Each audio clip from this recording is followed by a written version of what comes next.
97 machine. We have, of course, had the first free practice session, and now we've got the second free practice session. We'll have qualifying coming up for you, an hour of qualifying, and then we'll go into free practice 3 later on as well.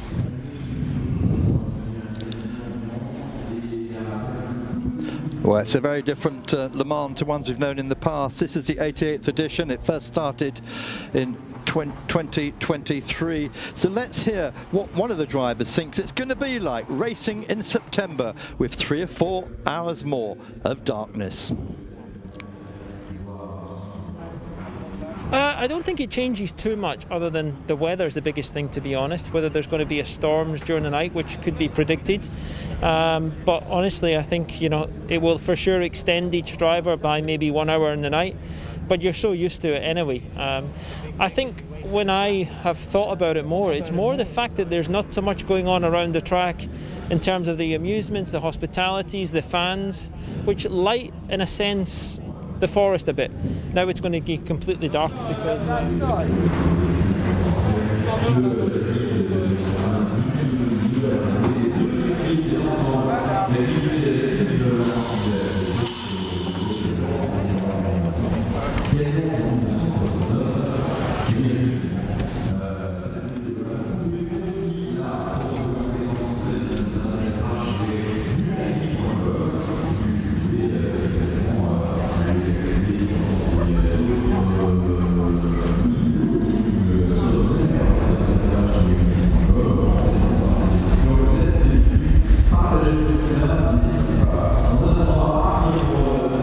Thank you for joining us here at Eurosport. As I said, we will be live for 36 hours on our linear TV and the online platforms, now rebranded the player as Eurosport.com. So we will be following that without breaks through all the action. Here is Le Mans then, fewer garages than in past years, but we haven't had the 62 cars this year, 59. Some of those teams having to pull out because of the COVID-19 problems, but we have got a very, very good grid. And I mean, just look at the quality here we have. We have 24 LMP2s, and we have no less than 27 GTE AMs, and that's probably where all the strength is going to be this year. Toyota versus Rebellion is a given, and nobody knows what's going to happen in LMP2. Nobody knows what's going to happen in GTAM. But Damien, I know you've been watching GTAM with interest. What are your feelings about the battle ahead? Well, yeah, it's just firstly, very interesting perspective from Paul di Resta there on the impact of having no spectators, and you know that helped to light up the forest area. So that was just really taking the track measurement temperatures at the moment. Battle of Tires, of course. We got Pirelli. No Pirelli this year, but we have got Goodyear in and the rest of the field on Michelin. Goodyear getting very, very buoyed up about their chances this weekend, and saying it's probably going to be one of the fastest Le Mans ever, provided we don't have the weather that is forecast. They are forecasting storms for the race itself on Saturday and on Sunday, but with sunny bits in between. But if there wasn't the rain and we have those cooler temperatures on Saturday night, that's where times are going to come tumbling down. So great to see everyone getting ready then. They've had already this morning 3 hours of that qualifying. I'm just looking at the free practice results. So fastest, as not hardly expected, Toyota. Toyota's putting in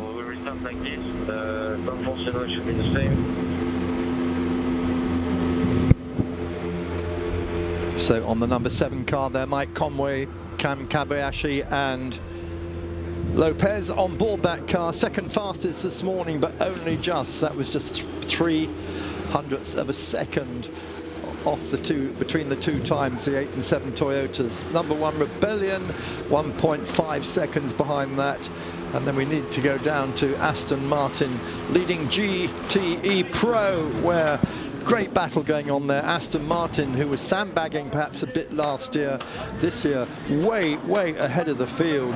In fact, the lead Aston Martin, the Maxime Martin, Alex Lynn, Harry Tinknell car, more than a second faster than the rest of the GTE Pro field. Now remember, the track has got to rubber up, so these times are absolutely unrepresentative at the moment. There's been no test day this year. They couldn't hold that because it was the same, would have been the same weekend as the Moto 24 hours 2 weeks ago. So it's all virgin territory for these guys now, and that track will having that Michelin and Goodyear rubber laid down upon it. Number 8 car, as we said, fastest this morning with a 3:21.656 at the head of the queue to go out, and we'll be covering the next 3 hours of this before the cars stop for just a 15-minute break and then go straight into qualifying. Qualifying this year will set the fastest 6 cars in each class forward to a new hyperpole. That's a shootout which will be tomorrow morning to determine who will be in the top 6 grid places here at Le Mans. That's a lovely new addition as well, I think. Going out then, this is the first live action we're seeing, you'll be seeing. Free practice 1 this morning not being covered by ACO cameras, but from now on, anything that moves here at Le Mans will be on screen. So Damien, do you hear me? I'm just sorting out some technical bits and pieces at the moment as the cars start off on their first exploratory laps of free practice 2. This circuit in use as it is at present since 1990 when they put the 2 chicanes in. Those chicanes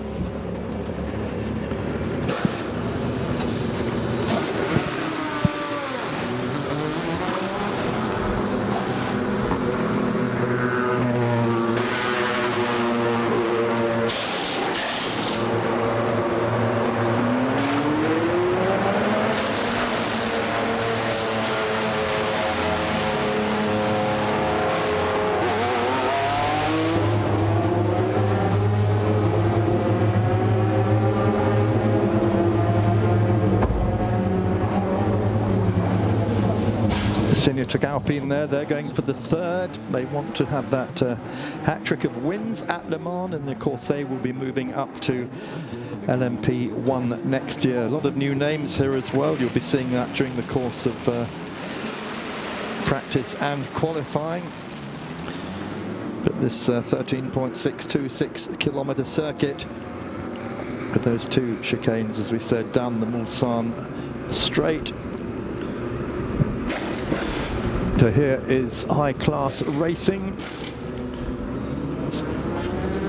and Jumbo, their second fastest this morning. Guido van der Garde putting that time in, and there's Rebellion. Now, will Rebellion still be in the championship after this race? Can they win the race? Indeed, they have got such a good chance. Even Toyota's Pascal Vasselon concerned that they might be able to take the win this time, and if they do, they would move into the lead of the World Championship, and that's the only condition that they would continue. If they have a chance of winning the championship, they will go to Bahrain, but if they don't have a chance of winning it, this may be their last race as we see it.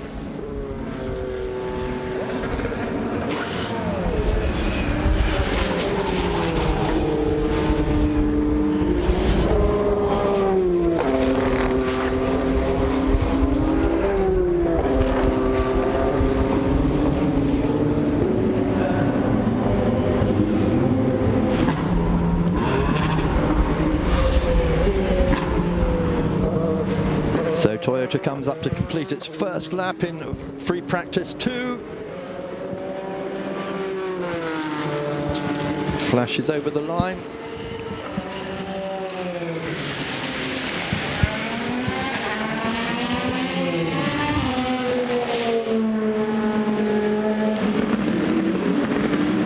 And Mark, these guys will be working on their race setups now, trying to balance the car, because this whole weekend has been condensed somewhat, and so each session means much more important, and very important not to make any mistakes or damage the car. So we'll be fully focused.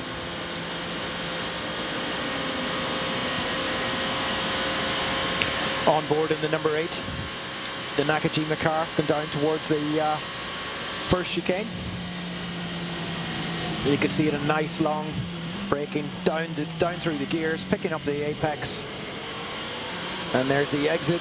You can see it's back full power again. And there's a GT car up ahead. He'll already have planned which way he's going to go. The GT car turns over to the right side, so we'll just go down the left side. Next up is a third gear chicane, the second chicane.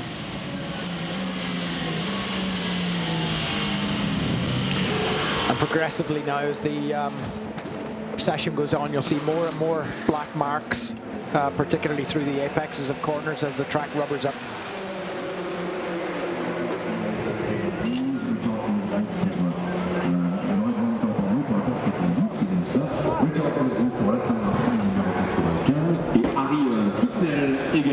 So first times coming through now, Toyota, Cam Kobayashi, Kaz Nakajima setting the first 2 times, 3:34s, unrepresentative of course of the LMP1 times this morning, riding then with Bruno Senna. Was in that rebellion.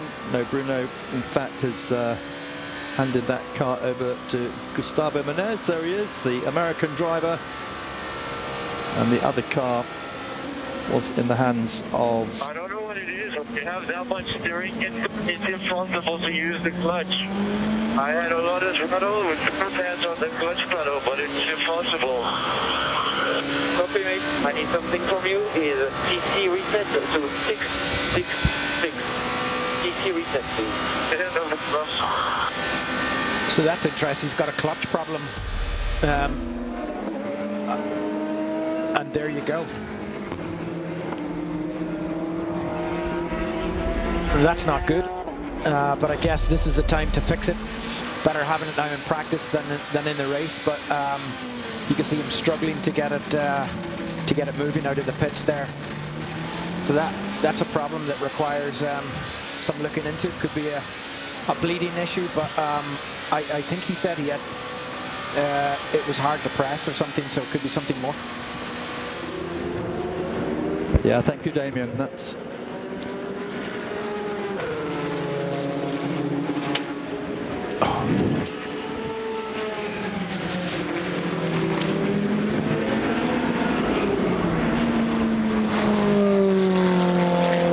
It's a very high stress schedule, as you said. Almost 11 hours of track running tomorrow, which is crazy when you think of a 12 to 16 hour day. We're spending 75% of the day on the circuit, and we have changes and debriefs and strategy meetings in between. So it's a very intense day tomorrow. Obviously going directly into Friday with qualifying in Hyperpole with the car that we rebuilt Thursday night for the race on Saturday. So not only this, but there's a special kind of pressure on Hyperpole, because of course you want to fight for the pole, but it is a 24-hour race. And for one of the first times we're going into the race with our full race car, because we don't have time to rebuild it after qualifying. So there's always in the back of our head the management of the car that we have to keep for the race. Well, here is the Ferrari DAF Corsa machine, the 71 car, 4th quickest in free practice 1 earlier on today. If you're just joining us, you will have free practice now, then an hour of qualifying, then free practice into darkness tonight, and a very, very different setup because of the well, I would say the condensed timetable that we have, the changed date, of course, but we don't have the elongated normal Le Mans run-up to the race, so we'll have a very condensed day today and a hyperpole, a new qualifying system for tomorrow, and then warm-up and race Saturday, Sunday. But it's a very, very different feel. And if you talk to the teams and drivers, Damien, it is something that's going to take some getting used to. There is a risk versus reward, certainly today. If you have an incident, say, in free practice 2, you might not get out in qualifying. Yeah, that's right, Tom. I think they've got to play the long game, really, and the 24 hours is what counts between Saturday and Sunday. But I'm not sure who we just heard from, but we just heard a driver there openly admit that they're going to run a race setup in qualifying because there just, quite frankly, isn't the time to switch between the two. That's very interesting, and just another dynamic in this September Le Mans.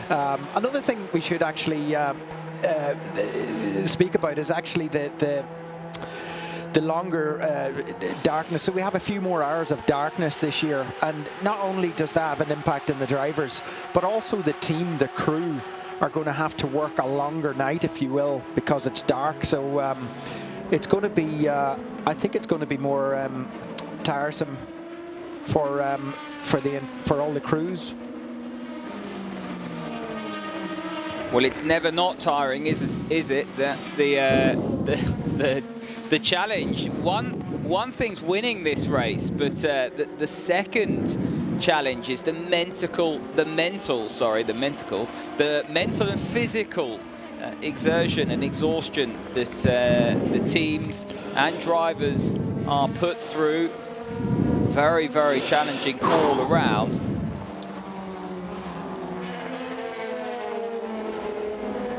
So picking up a couple of LMP2 cars here, a very, very bumper grid, 24 cars in LMP2 for this 88th running of the Le Mans 24 hours, and it's going to be very, very difficult to pick out a winner.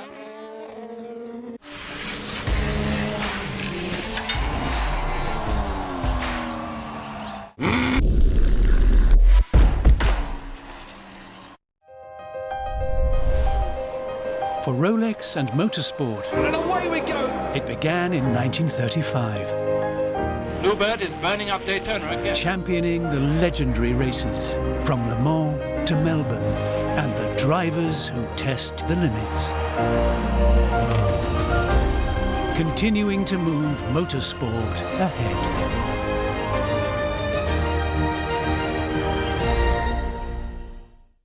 Said maybe you're gonna be the one that saves me, and after all, you're my wonderwall. The all-new Renault Clio, available as a hybrid from September. The delicious new triple cheeseburger. Just $2.19 from the McDonald's Saver menu. It's the taste you love, tripled. Football's back and we're celebrating with a new season sale. 2 great offers. Superfast fibre for $24.99 a month for 24 months. The price has never been lower. And you can get Big Sport, including Now TV, Sky Sports Pass and all BT Sports channels, half price for 6 months on BT TV. 198 Premier League matches, all the UEFA Champions League and the Europa League. Our fibre price has never been lower. And half price Big Sport for 6 months. 2 great offers in the new season sale. Switch now. Ends 26th of September. Call or visit bt.com to join today.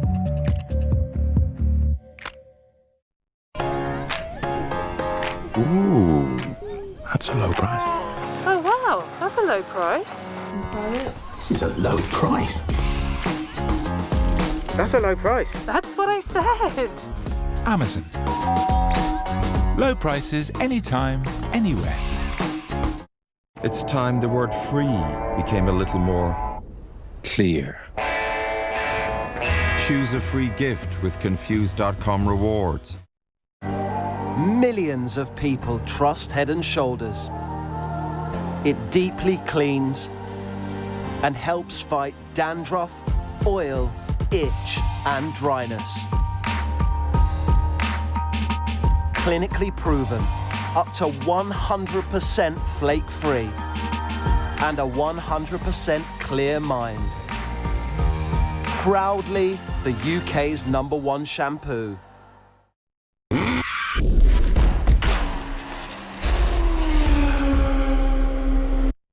Lego Technic sponsors 24-hour Le Mans on Eurosport.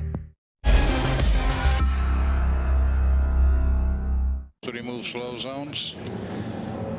So Eduardo Freitas there telling us we got about 15 seconds until the slow zone is removed. Not quite sure why we had the slow zone, but this is mission control. And the slow zone now, I think that was zone 8, zone 9 removed. On board with the 7 Toyota, Kamui Kobayashi aboard that machine at the moment. And this car, of course, leading the World Championship.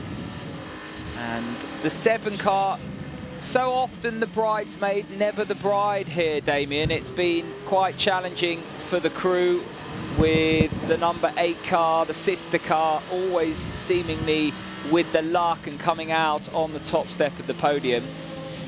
Yeah, they're talking about how they're really relishing the inter-team battle this year. And I don't know if that's just in anticipation of winning it against the other car, or because there's no real competition to them.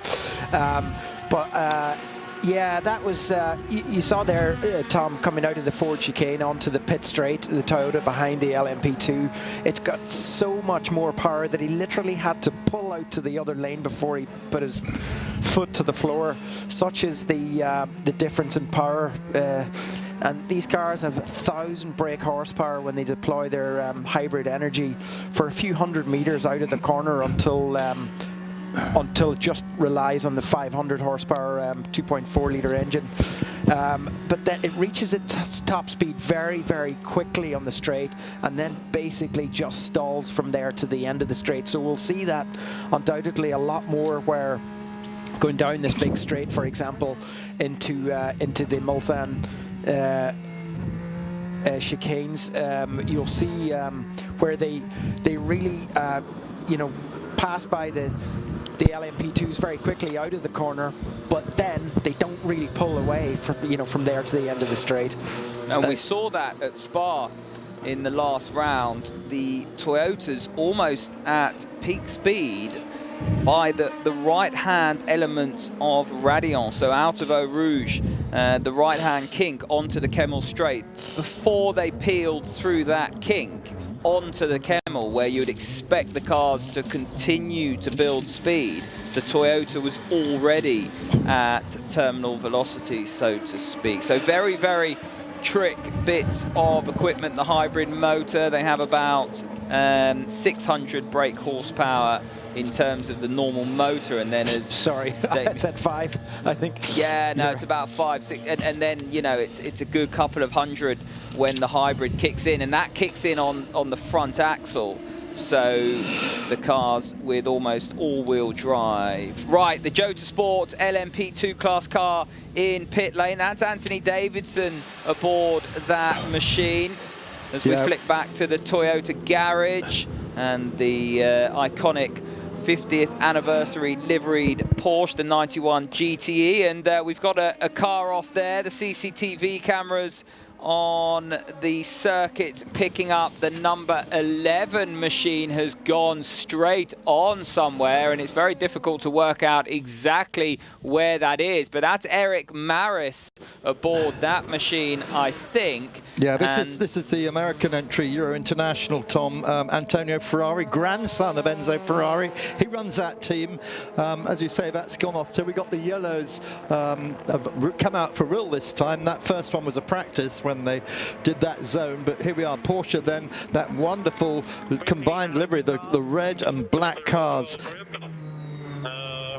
Tendency of rear being snappy and difficult to control, the same.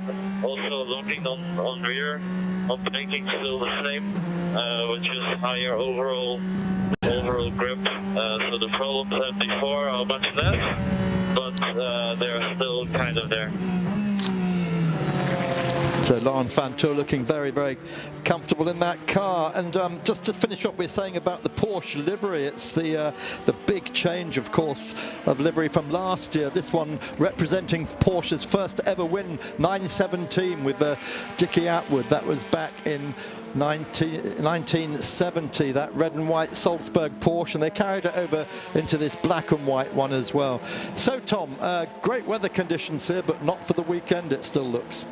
No, when I last checked the weather for the weekend, thunderstorms through Saturday and Sunday, maybe a wet start as the Euro International machine does get going. That's the Ligier, one of 3 Ligiers in the field. But yeah, with the inclement weather coming this weekend, it could be very, very tricky. Teams practicing in perfect conditions now, but what will they be racing in? The Euro International crew await their car as the 33 machine flashes through. That's the high-class racing car. And I mentioned or touched on it earlier, the LMP2 class is littered with talent. There's some very, very strong lineups in this class, 24 cars compared to the 8 in GTE Pro. Now, normally we rave about GTE Pro, and there's nothing not to rave about it this year. Of course, it's going to be as tightly contested as ever, but not quite the strength in depth. Corvette are not here, Ford are not here, and that's the first time we've had no Corvette since 2000. And I don't know about you, Mark and Damien, but Le Mans without a Dayglow yellow Corvette, that iconic V8 sound, it's not quite the same, is it? Yeah, let's give it its proper name, Canary Yellow, Tom. But yeah, you're absolutely right. But hang on, we've just got Iron Lynx here. The ladies' car, Rachel Frey on board at the moment, limping round. I can't see if it's down on one side. Is it a tech problem, or has she got a puncture? No, there's something. There's the rear right-hand tail light has been dismounted, so right. That looks like she might have just had a little brush with the barrier on the rear end. One of 2 all-girl teams, of course, racing here this year. This one, the Lynx team. The other one, the Richard Mille team, which Michel Mouton is actively promoting. So 6 girls racing this year. Great to see that, and may many more come.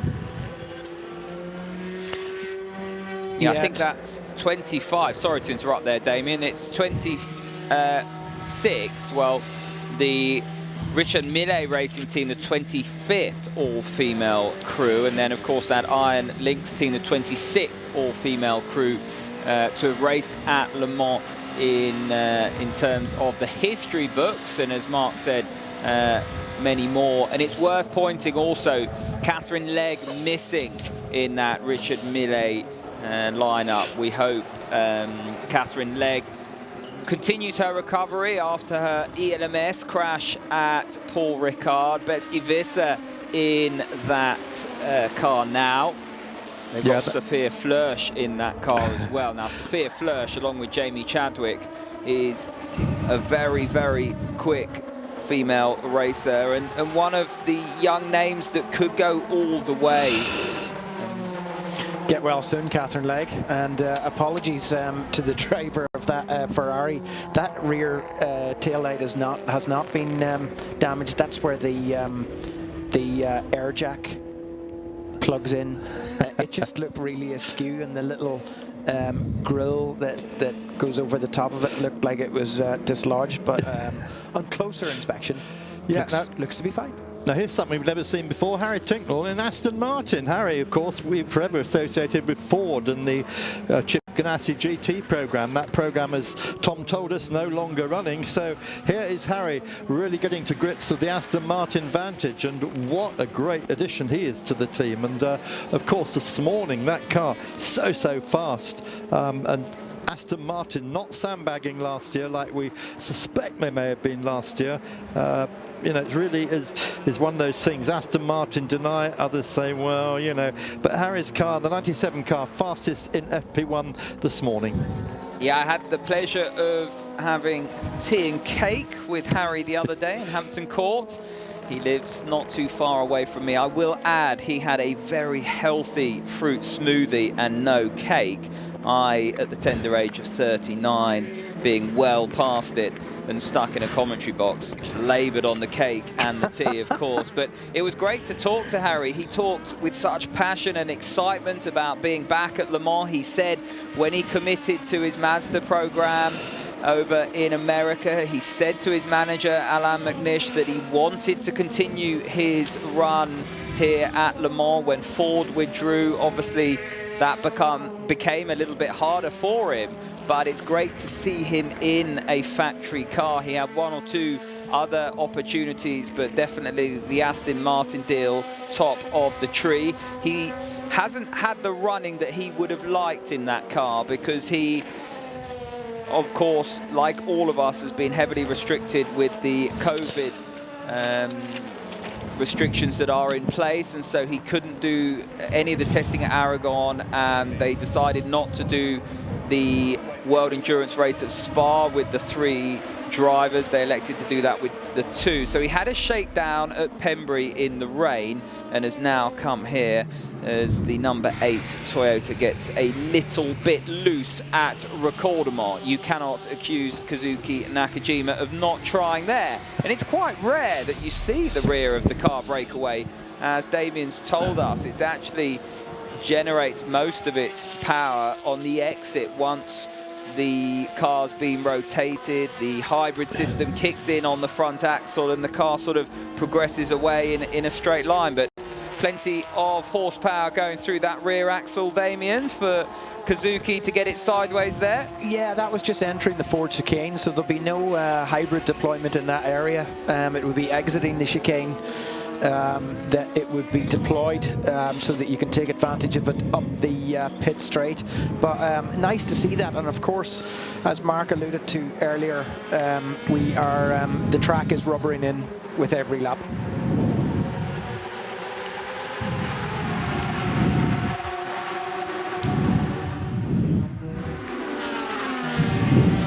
The Team Project 1 Porsche, that iconic Linz Racing livery. That's a livery that goes back many a year. As we now move on board with the 36 Signatech Alpine car, Thomas Laurent aboard the wheel of this car. 5 laps du tailleur. So do you want to review the TT now? Because I had the feeling that it was holding a bit the car. So they were talking about the traction there, the TC, I think. Damien, did you pick up on that? I didn't know what they were talking about, but that would probably make sense. Either that or rebound. I was going to say, it makes sense for me not to know what they're talking about. I mean, that's commonplace. Yeah, that it could well be TC, and that could be just waiting for the track to rubber in. And that's such an important factor, because it's going to rubber in quite quickly.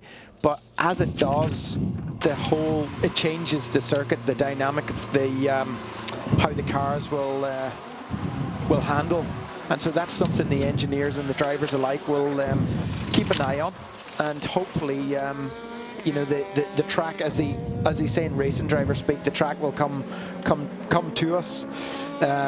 So it'll be a whole lot nicer, and the cars will probably handle a lot nicer when there's more rubber down, and hence more grip.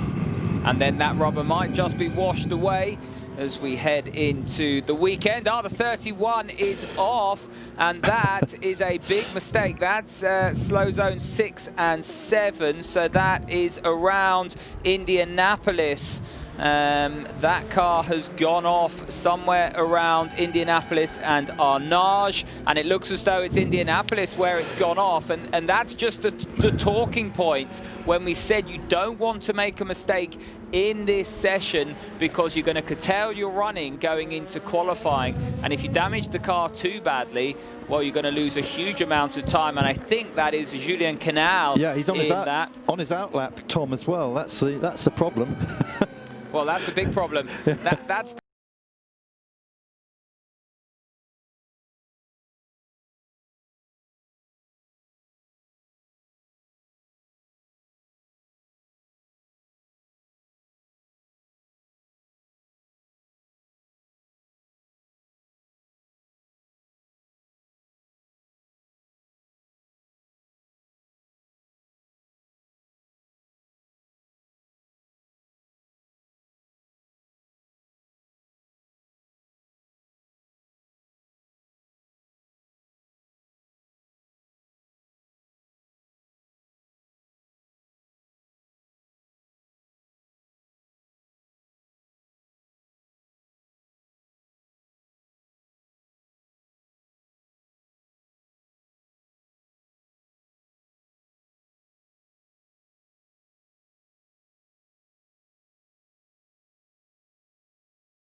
they're in or around 70, 75 degrees, let's say, Celsius, with a, sort of a normal operating window of 100 degrees for the contact patch when they eventually get out and start circulating, get up to normal running temperature. But in between taking them out of the oven, putting them on the car, driving out the pit lane, they decrease by about 10 or 15% in temperature. So very interesting. Certainly not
No, bit of a challenge. Be a lot more tomorrow. So we've still got that flag obviously down at the Indianapolis. So times at the moment aren't going to improve because they've got to back off when they get down to that area. But we shall see. So there will be a slow zone now at zone 6, as you can see there on the screen, and that zone 6 is the one all the way from Mulsanne Corner down to the exit of Arnage. So that's a big chunk of the circuit. It's now going to be at 60 kilometers an hour. The number 50 machine into pit lane. That's the Richard Millet racing car. Nice liveried machine. The all-female crew, of course. Tatiana Calderon in that car as well. And she needs no introduction, courtesy of her F2 exploits.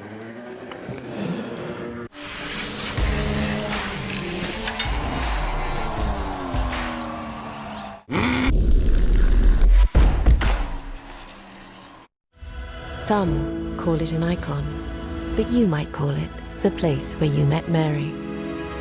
You might say Mum's magic car. We say digital innovation. But does it matter what we call it? You make a golf, the golf. So share, swipe, sing. And right now, enjoy 3 months on us with 3.6% APR representative. The all-new, all-digital Golf 8. Following a few hiccups in their first year, the CEOs of Britain's newest bank, Antandek, are reaffirming their brand beliefs. What are the core values of the Bank of Antandek? Well, always keep your feet on the ground. The really amazing thing about banking is it's swings and roundabouts, really. It's mainly swings. We haven't got a roundabout. With their customers' needs in mind, the boys have had a small thought that is set to make a big impact. The secret of banking is really simple. You can go on all you want about crunchy numbers and algorithmics, but essentially it's all about giving people what they want. Tiny pens. Tiny weeny pens. They love these. They're really cute. Meanwhile, at Santander, they're running free virtual scam awareness events with specially trained staff to help customers feel more confident with online and mobile banking. See what's possible at Santander. Want a laptop you don't have to charge like 10 times a day? It's switching time to a Chromebook with up to 12 hours of battery life. Or how about one with automatic updates that won't interrupt you? Chromebook can do that. Or built-in virus protection so you won't lose all your stuff. It's switching time. There, that's better. So yeah, if you want all of that, switch to Chromebook. Buy the latest iPhone from Vodafone. And thanks to our annual upgrade promise, you can then get the latest iPhone every year with no upgrade fees. Yeah, you heard that right. That's the latest iPhone every year with no upgrade fees on our annual upgrade promise.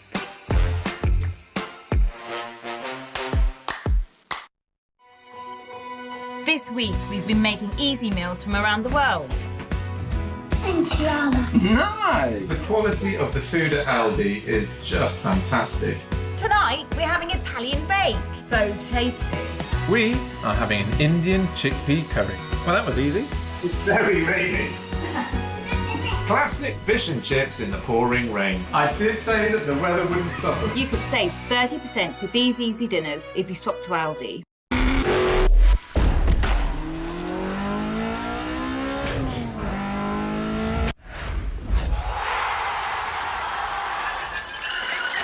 Edge of your seat entertainment. Virgin TV sponsors Eurosport. 2 hours and 24 minutes left of this free practice 2. We had one free practice earlier on today, and if you're just joining us, the results of that were in LMP1. It was the 8 Toyota quicker than the 7 Toyota, with the 1 Rebellion of Bruno Senna, Norman Nato and Gustavo Menezes in 3rd place. In LMP2, it was the high-class racing car, the 33, ahead of the Team Jumbo Racing Team Netherlands machine, with the British squad Jota in 3rd place. LM GTE Pro was led by Aston Martin 1st and 2nd, ahead of the Ferrari, the AF Corsa. Now those cars are 2nd up the road, and also quickest in GTM was Aston Martin, the Dall'Anna Gun and Farfus machine, ahead of the Hub Auto Racing Ferrari and the MR Racing Ferrari. Now, if we look at the classification for free practice 2, it's still the 8 Toyota leading the 7 Toyota, as can you believe it? The number 11, the Euro International LMP2 car, is facing the wrong way again. It's still Rebellion in 3rd place, but that is the number 3 Rebellion, as we're going to get, a replay of the tête de queue, as the French would say, up at the Dunlop curb. That Euro International Ligier just getting a little bit overzealous on the throttle. In LMP2, it's the G-Drive Racing machine of Jean-Eric Verne, who's currently quickest, ahead of the SO24 Haas by Graf car. United Autosports in 3rd. And then if we go to GTE Pro, it's Aston Martin ahead of AF Corsa, ahead of Aston Martin. Sorensen, David Rigon and Harry Tinknell, with Aston Martin again quickest in GTE and Farfus at the wheel. Gulf Racing Porsche, Benjamin Barker in 2nd place, ahead of the Porsche, the Team Project 1 Porsche of Felipe Fraga. So the Euro International Ligier still having problems up at the first corner. We've still got quite a lot of cars who haven't been out yet. The 1 Rebellion, one of those. Euro International have yet to set a lap time because they've spent quite a lot of time facing the wrong direction. This is Eric Maras aboard the machine, who was also aboard the Ligier when it spun the first time around. Yeah, this car, of course, being shared with son of Patrick Tambay, Adrian Tambay, 29-year-old Parisian, and Adrian's done his racing with Euro Interpol. The 3rd member of the team, Christophe Dansenburg, who is 57-year-old from Belgium. That's the real AM part of it. Eric also, of course, the AM part, 56 years old, but all the weight of that car's success is going to rest on the young shoulders of Adrian Tambay, as we see how that goes on. Damien, you still awake there? Hello, good morning, good afternoon. I'm here. Sorry, we're hogging your microphone at the moment. No, I was just enjoying listening and learning. We're hoping we might learn from you. You're very much into AM, aren't you? This is Francois Perrodo. Of course, we were just watching there. Francois Perrodo, who's one of the richest men in the world, of course, with all their oil companies, but he just comes here, loves racing, and he's been doing incredibly well this year as we watch that 28 car. I was trying to work out what is happening in the 11 car. Why is it why does it keep spinning? Why has it got rear wheel steering? Yeah. I think you have to look to the driver for that. Yeah, no, without being too harsh, it's it's a very, very tricky circuit, of course, and I was reading a statistic the other day, over a fifth of this year's 177 drivers that are entered have never been here before. Now that, for me, is quite a high statistic, and with the challenges this weekend regarding weather and the extra daylight, I think that will be quite a steep learning curve, shall we say, for a lot of those drivers that haven't been here before. Well, it's going to add to the challenge, isn't it? Not only for them, but for the regulars here at Le Mans, because you know, they're more in tune with nighttime driving around here, and if we have more of that, and especially if we have rain as well. We just had a nice clip of the clip being the operative word of the, I think it was a 34 LMP2. Just look at this though, Damien, just to interrupt. I said that number 1, Rebellion, wasn't out, and this is why. Now this will not be planned, because there's no way that this squad would be losing valuable track time with the condensed timetable that we have, Damien, to be changing an engine like that. Yeah, I just see one of the mechanics wiping up some fluid off the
to really understand the LMP2 cars, LMP1 cars, because of the aero efficiency and the dependency on aero. Yeah, of course, and it's probably just a good matchup, you know. So it was good experience. But Tom, what were they doing with that was the Oliver Jarvis, Nick Tandy, Ryan Cullen, the 16G drive car. That looked like clutch fluid they were filling up. They be changing a clutch there. There was a lot of body work missing off that car. Or bleeding it, one of the two. Or bleeding it, but they were using, a lot of... They had a lot of body work off for a bleed job. Yeah, but it's interesting because the run plans for these teams will be to get as much track time as possible, but there's going to be a balance there with the maintenance aspect as well.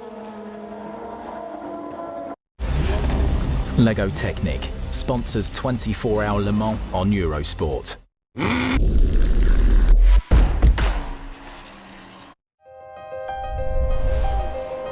For Rolex and motorsport, And away we go! it began in 1935, Bluebird is burning up Daytona again. championing the legendary races from Le Mans to Melbourne and the drivers who test the limits. Continuing to move motorsport ahead.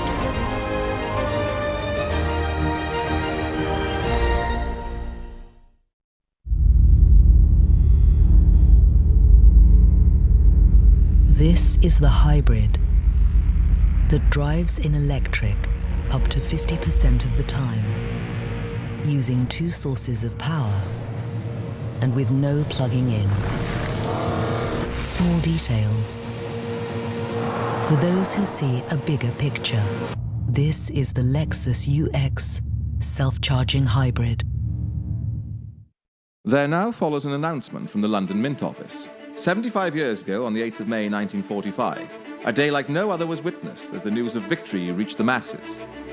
VE Day was the day that soldiers learnt of their homecoming. The country witnessed moments of celebration, moments of peace, and moments of mourning. To commemorate this important anniversary, a free coin has been issued as a gift to the nation. You can now own the 75th anniversary of VE Day, the headline coin, free of charge by calling free on 0808 281 1234 or by visiting freevedaycoin.co.uk. The coin features a historic VE Day newspaper displaying an unforgettable image of the national celebrations at the news of victory. This is a fascinating record of a day that should never be forgotten. Due to a strict limitation, only one coin per household is allowed. Claim your free 75th anniversary of VE Day, the headline coin now. Call free on 0808 281 1234 or by visiting freevedaycoin.co.uk. So excited! Oh, me too. We'll have to rename it. Oh, yeah. The usual, ma'am. That'd be lovely, sir. In Friday's Euro Millions, there's a jackpot of £62 million and 20 UK millionaires guaranteed. That's dream come true money. Euro Millions from the National Lottery. Play online or on the app. We're always little on price, so we can save you 35% on this like-for-like shop at Tesco. Save on big brands like these. Load up on all your goodies and groceries and bag these dinner winners. Because right now, a little price tag like that really helps. Now that's big on quality and always little on price. Join over 500,000 Pharmacy to You patients getting their repeat prescriptions delivered the easy way for every person and every condition. Pharmacy to You. Download the app today.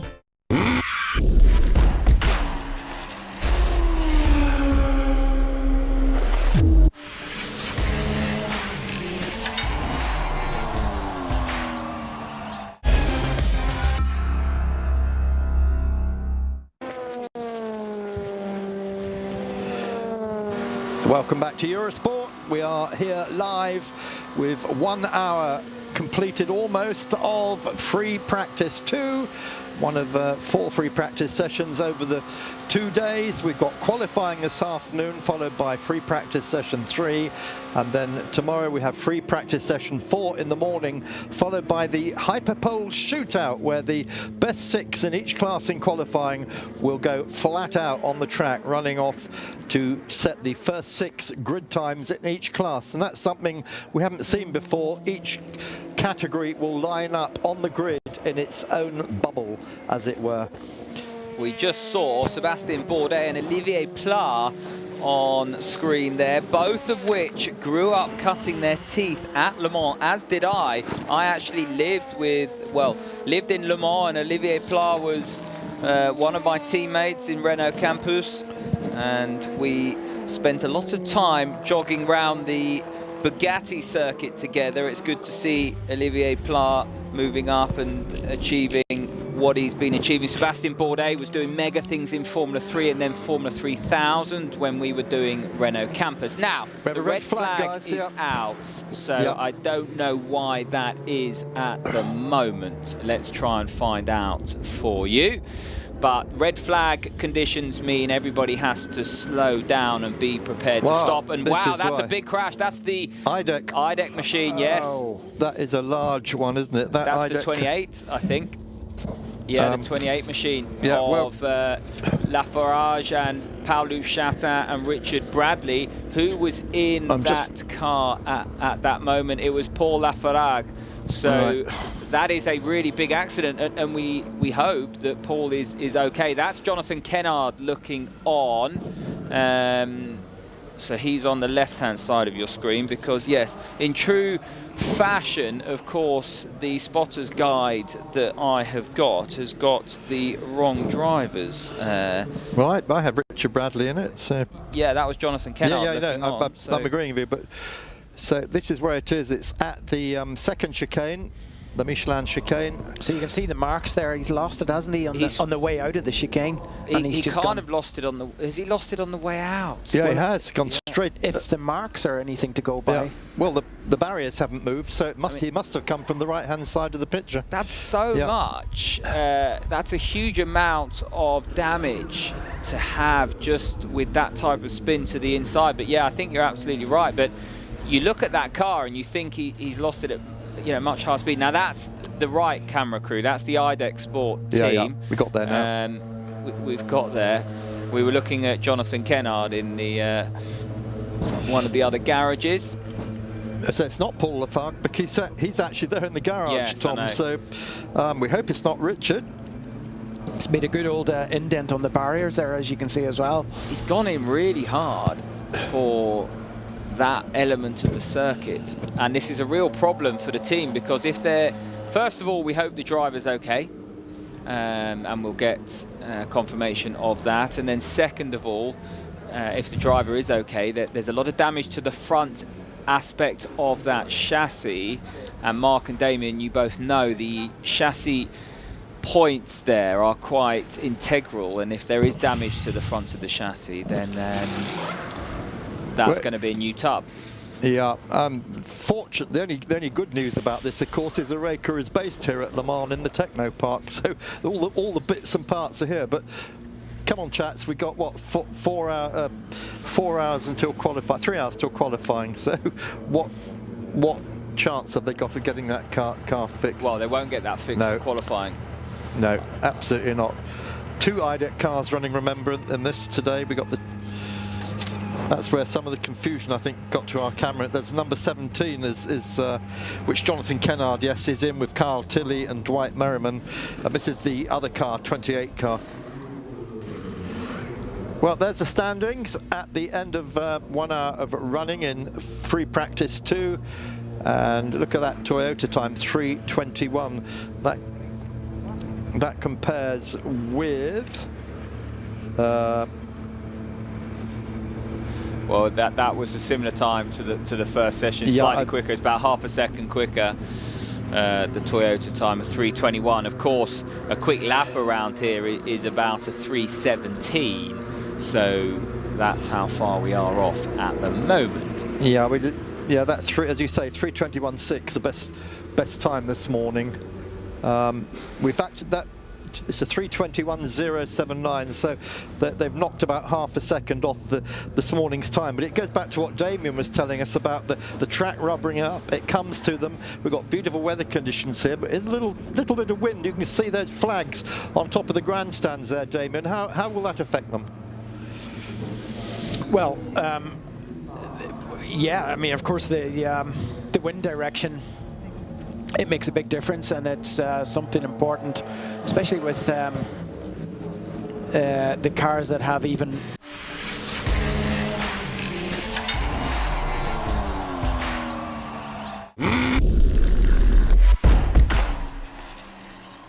This professional tennis player is here to grab your attention, while we tell you that eToro offers commission-free stock investing from the world's top exchanges.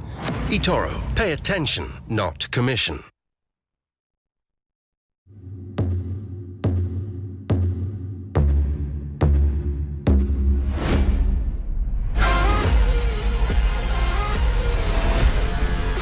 Our big idea was to take a little bit of this, a little bit of that, and you mix these things together, and what you get is... This is my legacy. Our legacy. Our legacy, whatever. Said maybe you're gonna be the one that saves me. And after all, you're my wonderwall. The all-new Renault Clio, available as a hybrid from September. These are my first pair of Select Specs, £6, great value for money, 5 stars. Get prescription glasses from just £6 a pair at selectspecs.com. I'm Melvin and I'm an associate at Amazon. I have 2 kids. I'm now a grandfather. I'm a DJ as well, and it's what I do in my spare time when I'm not here. I'll take this down there. I'm 61 years old. I'm a young 61. I'm pretty fit for my age. I was a bit worried about getting another job because people only see the number, they don't see the man. And then I got this job here. I'm very proud of doing what I'm doing. With Everyday Loans, it's simple and straightforward. Representative APR 99.9%. Apply now at everydayloans.co.uk and discover your credit future, not your credit history. Voltarol has helped her back pain and now she's doing more exercise. And I don't do exercise. Voltarol is scientifically proven to help relieve pain, reduce inflammation and restore movement. Actually, this exercise isn't too bad. Downward dog, ladies. Voltarol, the joy of movement. Trying to hit a deadline and your laptop just crashed? It's switching time to a Chromebook. Switch to built-in virus protection. Switch to Chromebook.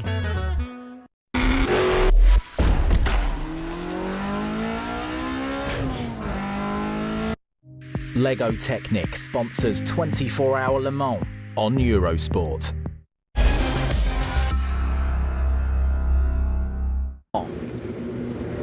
Welcome back to Le Mans. If you're just coming back from a break, you're just seeing the cars returning to pit lane under red flag conditions here because of an incident for the 28 IDEC Sport machine. Now that Orica into the barriers in the, which chicane was it? The second chicane, wasn't it? Second chicane, Michelin chicane. Yep.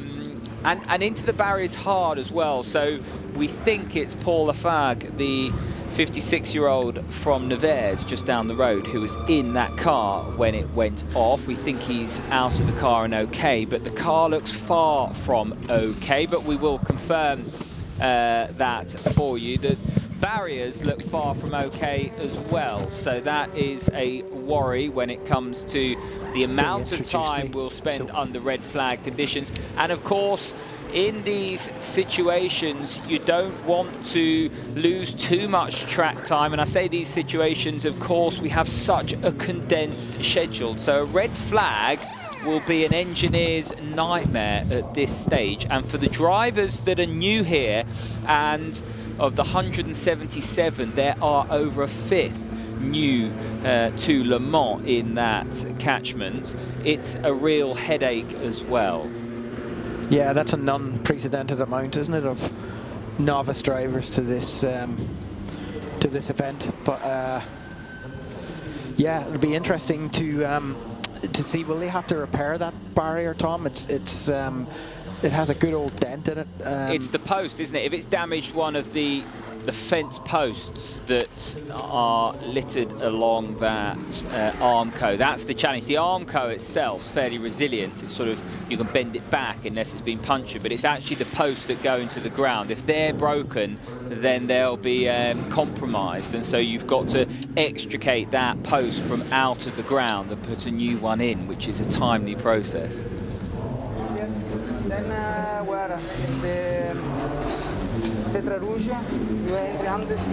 That's David Rigon, understeer, talking to Sam Bird, and that's the universal sign for the car won't turn. I think we've got an interview coming up down in pit lane. The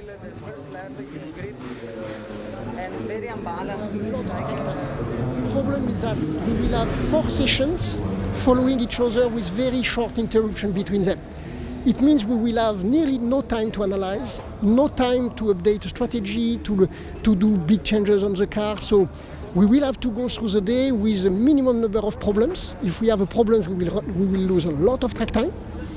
And basically, it will be very difficult to fix big problems on the car.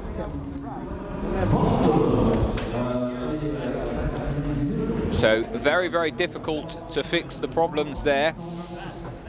And that is a legacy of the condensed track time. As I try and swallow a jelly baby that I put into my mouth as we were enjoying. I thought that interview was going to go on a bit longer. It's a strategic call that commentators make, but when it doesn't always go your way, it can be a bit of a challenge. But here's the 7 car in pit lane, or in the garage, Mark. Yeah, Pascal Basselon, of course, the man of few words, the overall manager of that Toyota program. Then we are having just a look through the field. Great to see Giancarlo Fisichella here. Great to see Sam Bird as well. Sam, who's went off on an electric Formula Electric direction. Great to see him invited back to race at Le Mans with Ferrari. Great to see Fizzy, of course, one of the most charismatic of the Formula One drivers in the Jordan days, and just loving being here. All these guys are here because they love the racing, don't they? Right, I think Damien Faulkner has jumped out of his booth, and Chris Parsons is going to be joining us for the next however long. One of the challenges with commentating in COVID times is we're all in separate booths, so we can't see each other, but we're all in the same place. But it makes it quite challenging. Chris, I can sort of hear you in my ear. I'm not sure if you've got the right button pressed, but hopefully someone will come and help you. Start waving the white flag out the back of your booth, one of those 2 things. So drivers now deep in discussion with the engineers. It's one of the only times that they're going to be able to get some valuable feedback time. We've just heard from Toyota how difficult it is to review what it is you're doing in terms of your run plan and the data you're capturing in these sessions. It's very much going to favour you run what you brung kind of thing. However it rolls out the truck, that's pretty much where you need to be. If you're not in the sweet spot and you're chasing your tail around a bit, it's going to be a long couple of days and certainly a long race. So still under red flag conditions, and as thought, it looks as though the fence post is being extricated and some major repairs going on to the barrier, the Armco that lines the Hunaudière, which is, of course, the Mulsanne Straight. When it is not the Mulsanne Straight, it is a public road, and that is called a Hunaudière in France. When I used to live in Le Mans, we used to go out on our scooters, 17 years of age. There'd be about 6 or 7 of us. We'd tow down the Mulsanne Straight and down to Mulsanne Corner and up to Indianapolis and Arnage, and it didn't quite take us 3 minutes. It took us about 3 hours. And that was actually with this man in the middle, Olivier Pla, because he was part of the Renault Campus team that I raced for, Henri Pescarolo, headed up that operation, and we were based just in the Technopark in the middle of the circuit. Sebastian Bourdais, as I just said, on the left-hand side of that screen, was doing amazing things in Formula 3. And Antonio Felix da Costa on screen there, just getting his seat implant. Now, Antonio Felix da Costa has been quite on a crest of a wave, having won the FIA Formula E Championship, Mark, just a month or so ago, and has been very highly recognised in his native country, Portugal. And quite rightfully so, because one of the most talented drivers of his generation. Yeah, very much so, and a huge respect to him for that. Just 28 years old from Lisbon, and the guy really a star. But what a strong team he's got, eh? Ant Davidson and Roberto Gonzalez with them in that Iota team, and they won, of course, in Shanghai. They were second in Bahrain, so they are currently 4th place in the championship points. The team run by Sam Hignett and David Clark, and that is one of the real standout teams here this weekend at Le Mans. The other being United. Quick chance then to do a driver change in the Goodyear car. There is the Iota car. Let's just practice that every moment you can. That never stops. We're happy to report Chris Parsons now is up and running. Chris. Yes, I hope you can hear me now, Mark and Absolutely Tom. Fine. Jolly good. Well, yes, this is going to make a big dent in this session, isn't it? The red flag. They need all the running they can get today. So, yeah, they're all practicing everything they can do while things are a bit quieter outside. Yeah, I mean, don't want to waste any time at all, as you've heard. Iron Lynx, one of the first-time entrants here at Le Mans. They're all very happy to be here. A lot of names we won't recognise, both teams and drivers, but I'm sure by Sunday night you will know all about them. Going to take a very short break. If you are on Eurosport.com, stay with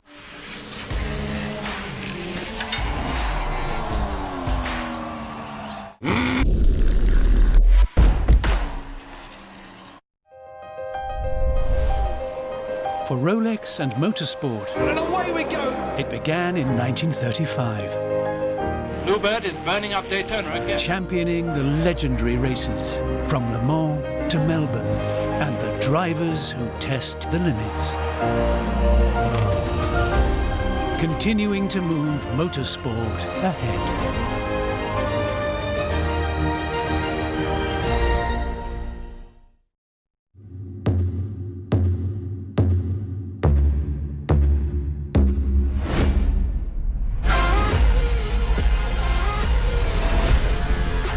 Our big idea was to take a little bit of this, a little bit of that, and you mix these things together, and what you get is...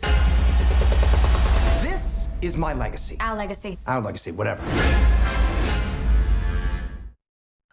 Better. It's out there. But you've got to chase it down. Time to cut the rope. Get stuck in. Turn him into him.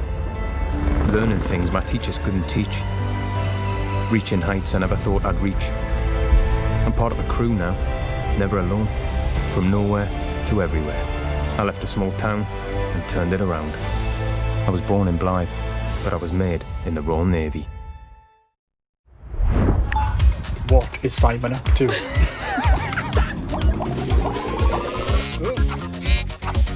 Oi, looking 30, bruh. Okay, guys, ready to sweat? Let's go. Hey Google, video call Michael. I'm in the house alone!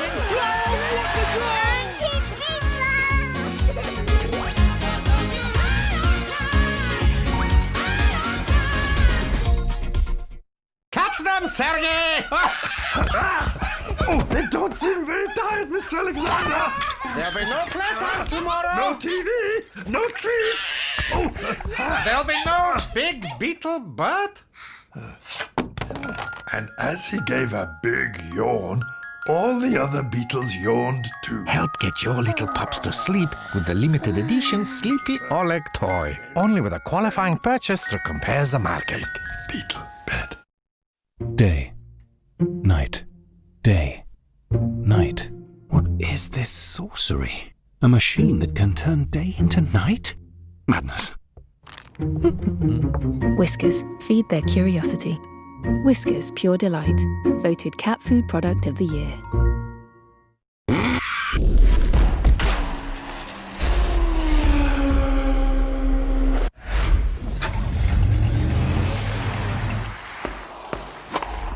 Edge of your seat entertainment. Virgin TV sponsors Eurosport. So the number 3 Rebellion back out of the garage onto its marks in pit lane. We're about to get underway, I think, and the red flag will be lifted ever so shortly. If you're wondering where the 1 Rebellion is, that's having an engine change in the garage. Now that was 3rd quickest overall earlier on, but has yet to be was yet to have done a lap. It did 1 lap, an out lap, and then came in and has had to have changed the engine. And then we've actually got a couple of cars that have done nothing meaningful in the way of laps, but that it's not too uncommon here for cars to do an out and an in, because it's a 13.5-mile circuit, which is considerably longer than, say, a 3 or 4 mile circuit. Drivers can get a feel for changes or problems that are trying to be worked through on the out and the in, so they don't actually do a complete lap. They just come straight back into pit lane. So we've got about 6 cars that are in that sort of bracket. Tom, to break in, if I may, that going back to that number 1 Rebellion, that's not good news, is it? To have to change an engine this early in the meeting, that cannot have been planned. No, that was something that I said to Damien as well. I think that at this stage they'll be really disappointed with that, because with the condensed schedule you need all the track time that you can get, and everything will be centered around being out on track, and it could just be that they need some tyre data, for example, because we're not going to get any meaningful tyre data. Don't forget they have a whole test day normally, some really long free practice sessions across the week running into the weekend. They'll be looking to quadruple stint, triple stint these tyres to try and get a flavour for how they're going to behave come the race. They're not really going to get a chance to do any of that, never mind set up the car, never mind give the drivers some valuable seat time so they can control alt delete and get their heads back in the game, and those that haven't been here can continue their learning curve as well. So for Rebellion, this is a huge issue, and going back to all the points I've just made, they've got the benefit, of course, of 2 cars, Chris, to share the data. They will have had 2 very different run plans for those 2 cars, and now they're going to be desperately short on data. So I wouldn't be surprised if they alter the run plan for the 3 car to try and compensate for the time that they've lost in terms of track time with the 1 car. Yeah, but the consolation they have is that all of the LMP1s are going to get through to the hyperpole tomorrow, because there are only 5 cars in that class, and there are 6 cars go through to the hyperpole. So they don't have to worry about that if they can't change the engine in time. No, they're definitely going to be on the front couple of rows, is what you're trying to say. So riding with Cam Kobayashi at the moment in that number 7 hybrid. Let's just listen to it for a moment as he goes through Porsche curves. Just as you say that, we cut off. Oh, thank you. Always the way commentators curse, Mark, but incredibly quick. Unfortunately, of course, this the first time that we've had this race at this time of year, and I think it's the 4th time, isn't it, that we've had it behind closed doors? Is that right? No, first time behind closed doors, but the 4th time it hasn't been in June. That's it, 4th time it hasn't been in June. I knew I was looking at my notes, thinking I've omitted something there. Yeah, and that was that. The first ever race, 2023, was in May. In 1956, they were still doing track modifications after the terrible accident of the previous year. That was held then in July, and then civil unrest, 1967, the Paris riots, and they held it in September. So second time in September, and what a challenge it is going to be. They're lucky at the moment today and probably tomorrow, but Saturday and Sunday the weather is not looking at all good. It's going to be thunder and rain. There will be some sunny periods, which of course makes things even more difficult, because what do you do with tyres? You know, wet, dry, into, wet, dry, and that's going to be a really hard call. Added to that, we've got probably 10 hours of darkness if it's wet. Yeah, there might be a few engineers aging a bit this weekend as the Ferrari, weaving to get temperature in its tyres, almost compromises the 7 Toyota into the first chicane. But Mark, and Tom, you're the men on the regulations. If it rains at all, do the tyre limitations come in? Because the cars are very limited on the number of tyres that they have. Yeah, overall. I've got the tyre allocation here. It's 24 tyres for free practice qualifying warm-up, 8 tyres for hyperpole, and 48 tyres in LMP1, 56 LMP2, 60 in LM GTE Pro and AM. And if it's declared a wet race, that all goes in the bin. Yeah, that'll all go in the bin. And I'm pretty sure if the weather forecast is anything to trust, then at this stage it's looking quite inclement for the weekend. But as we know, anything can happen. At Le Mans it usually does. But yeah, you're spot on, Chris, with what you're saying there.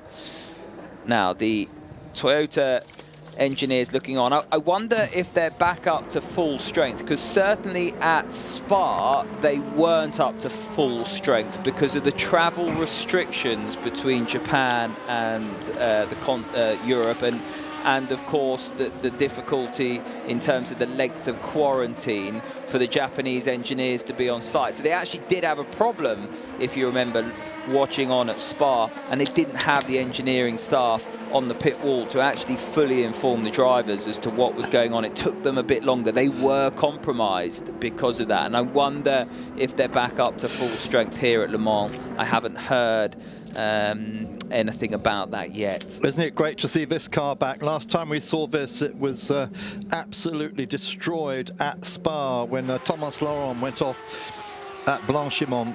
Good to see the car running again now, and Alpine are here. Cinetec Alpine wanting their third successive Le Mans 24-hour win.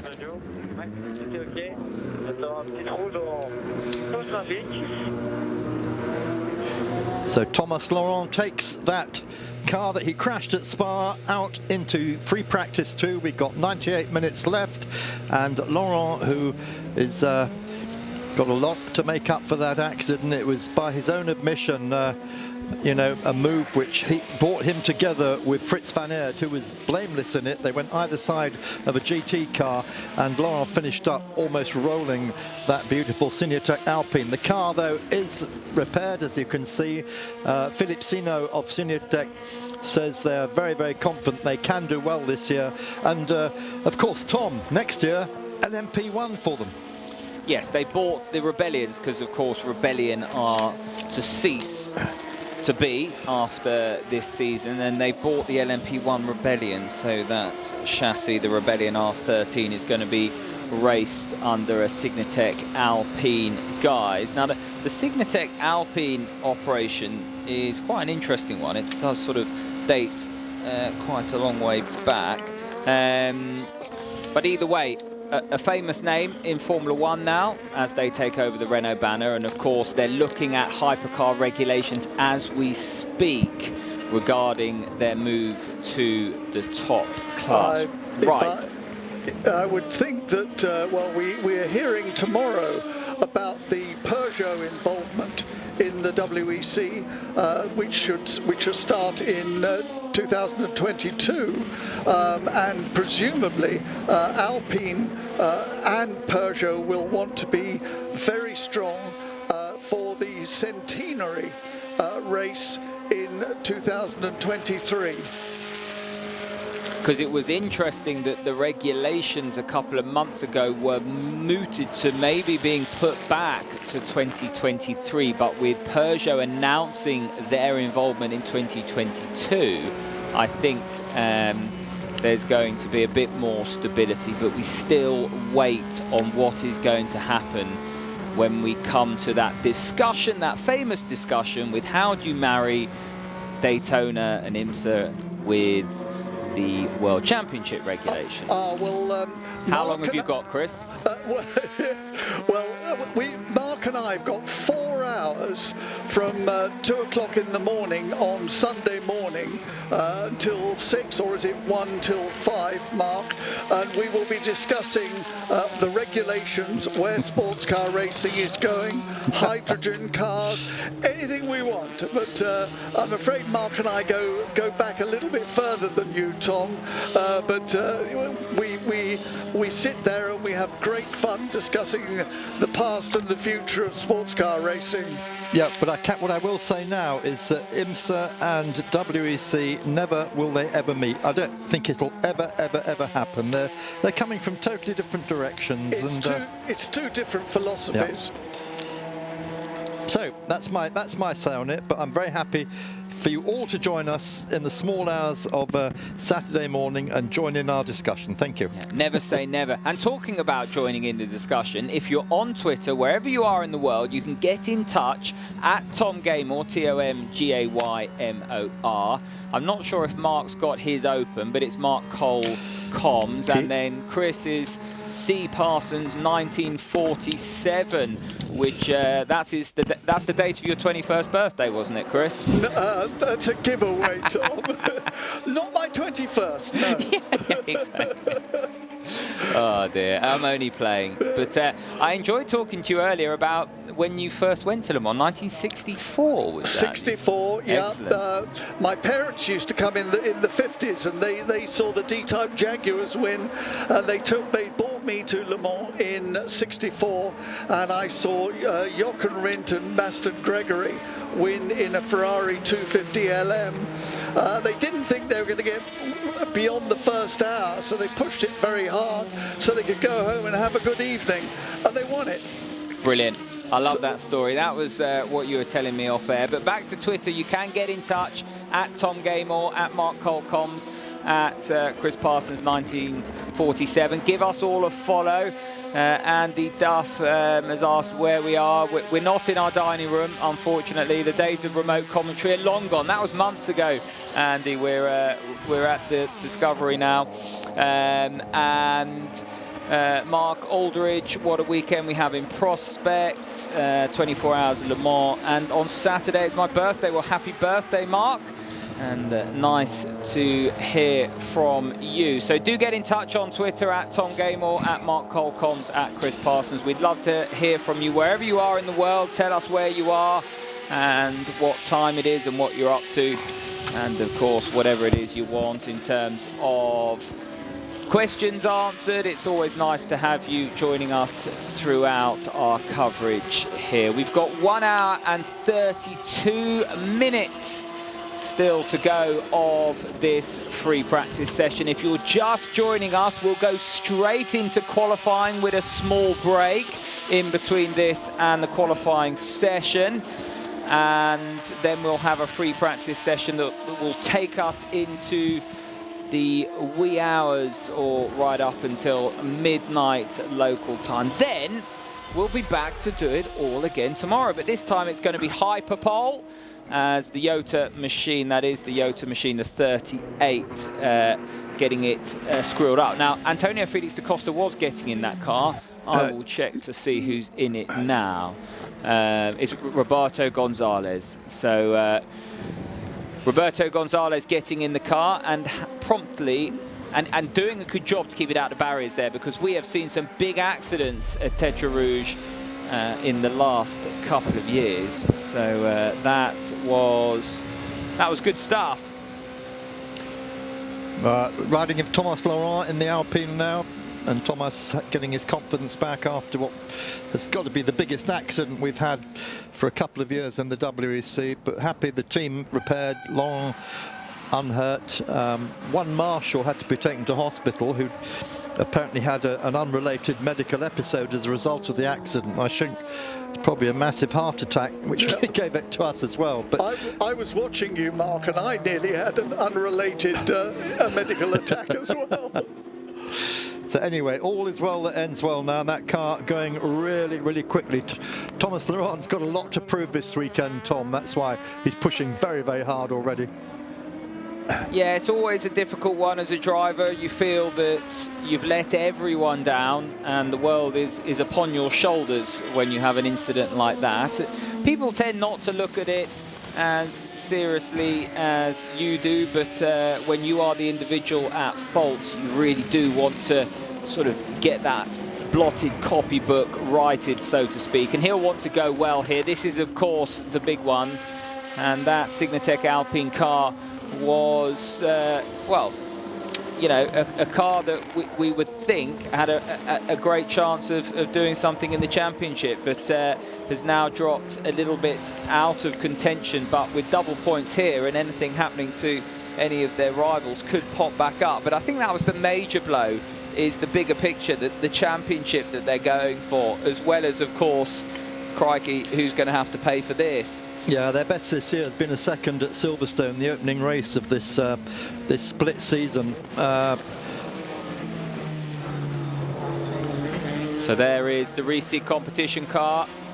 Jean Gugnion aboard that machine, the only American entered car. The backstory behind that WEC competition machine, of course, from Houston, an all-French lineup.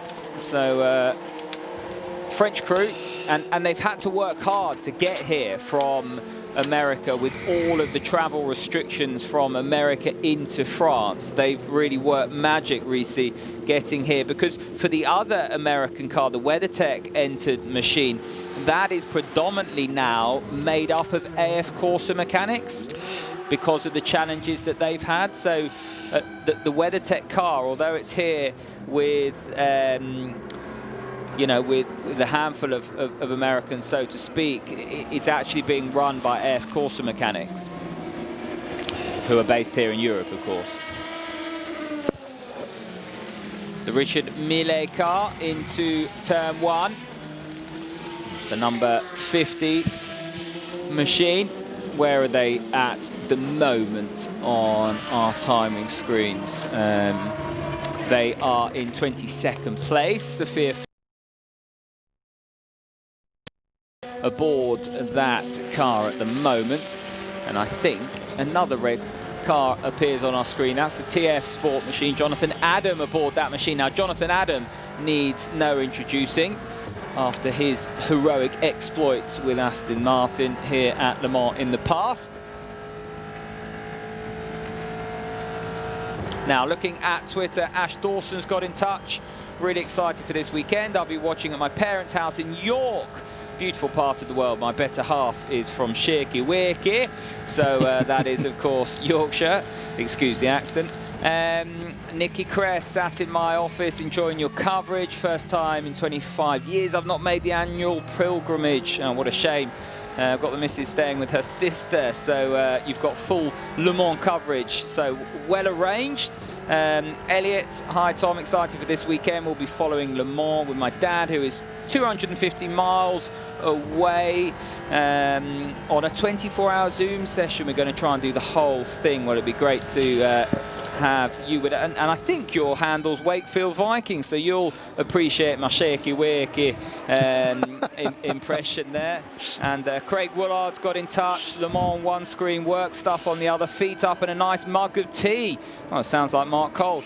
This whole working from home stuff isn't too bad. As I said, get in touch on Twitter at Tom Gaymore at Mark Cole Comms at C Parsons 1947, and it will be a joy to have you with us through the coverage. Yeah, I am on Twitter this weekend, Tom, but I haven't had a tweet yet. I'm very upset, but I'm sure someone will do it. Go on, just someone send me something nice, please. You'll be lucky, Mark. Yeah. I will be lucky, won't I? Yeah. So LMP2, as always, providing a great competition. It's Frits van Aert's car at the top of the pile at the moment, but that was a lap put in by Guido van der Garde earlier on, and second best United Autosport, Paul de Resta. And of course a huge story for United, because they have won every race they've competed in this year. And who's going to knock United? Phil Hansen, Philip Albuquerque and Paul de Resta off that perch. 5 wins in 2020, 2 in the WEC and 3 in the European Le Mans Series. So that team, I think, has got to be the favourite, along with Sinatec Alpine. Oh, but Mark, the depth of the quality in LMP2 is just... Oh dear, we've got somebody else taking the scenic route. Well, it's the Bicolis. Yeah, I mean, that's a considerable shortcut, because they seem to have gone off on the right kink, you know, the approach to Dunlop. They've shortcutted the gravel there. I'd be surprised if that didn't include another car somewhere along the lines. Yeah, who's on board that Bicolis? Tom Dillman. Here come the Jota crew, and this will be a practice pit stop. That's why they're doing it at Speedwell. It doesn't matter where you look in the team, so whether or not it's the engineers collecting their data, looking at how they're going to do things in terms of tyre strategy, whether or not it's the drivers acquainting themselves with the circuit, or the mechanics doing their procedures or practicing what they need to get out of a pit stop. Everyone during these practice sessions has their own little run plans, if you like, has their own plans and agendas in terms of how to better themselves. And when you watch a well-oiled team work, it really is a spectacle, as no stone is left unturned until the nut behind the wheel goes and does something untoward around the circuit normally. Well, there is the Rebellion flashing through, the lone Rebellion at the moment, and the WeatherTech car that I was talking about earlier on, the Ferrari. Lego Technic sponsors 24-hour Le Mans on Eurosport.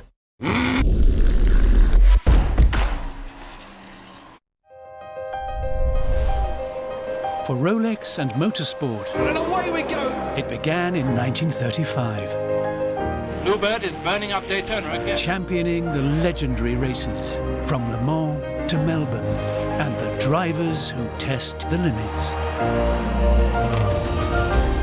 Continuing to move motorsport ahead.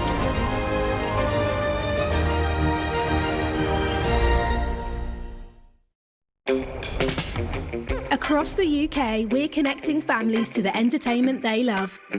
With an Apple TV 4K on us, with Vodafone Extra Broadband. Enjoy movies and shows at super fast speeds. And an Apple TV 4K on us. It's a great time to switch to Vodafone Broadband.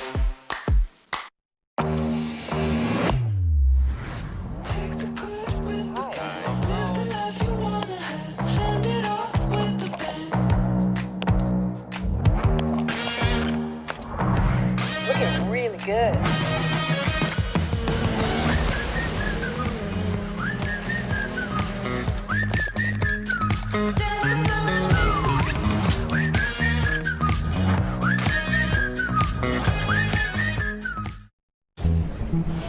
Same shirt? Nice shirt, Tom. Thanks. I'm getting that shirt. I'm coming with you. Tom, so unique. Thank you. No, thank you.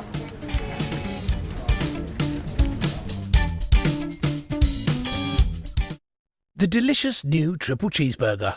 Just $2.19 from the McDonald's Saver menu.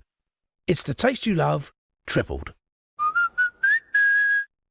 Wouldn't it be nice if we all had more space? Space to experience something new. room to relax, to lift spirits. A space to embrace the great outdoors and the great indoors.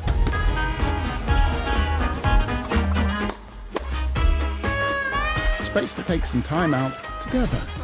David Lloyd Clubs. Try a 3-month membership today. In life, you cannot always choose what you do, but you can always choose who you are. We are the Sappers. With every brace and every cufflink, we say, I am the master of my fate. I am the captain of my soul.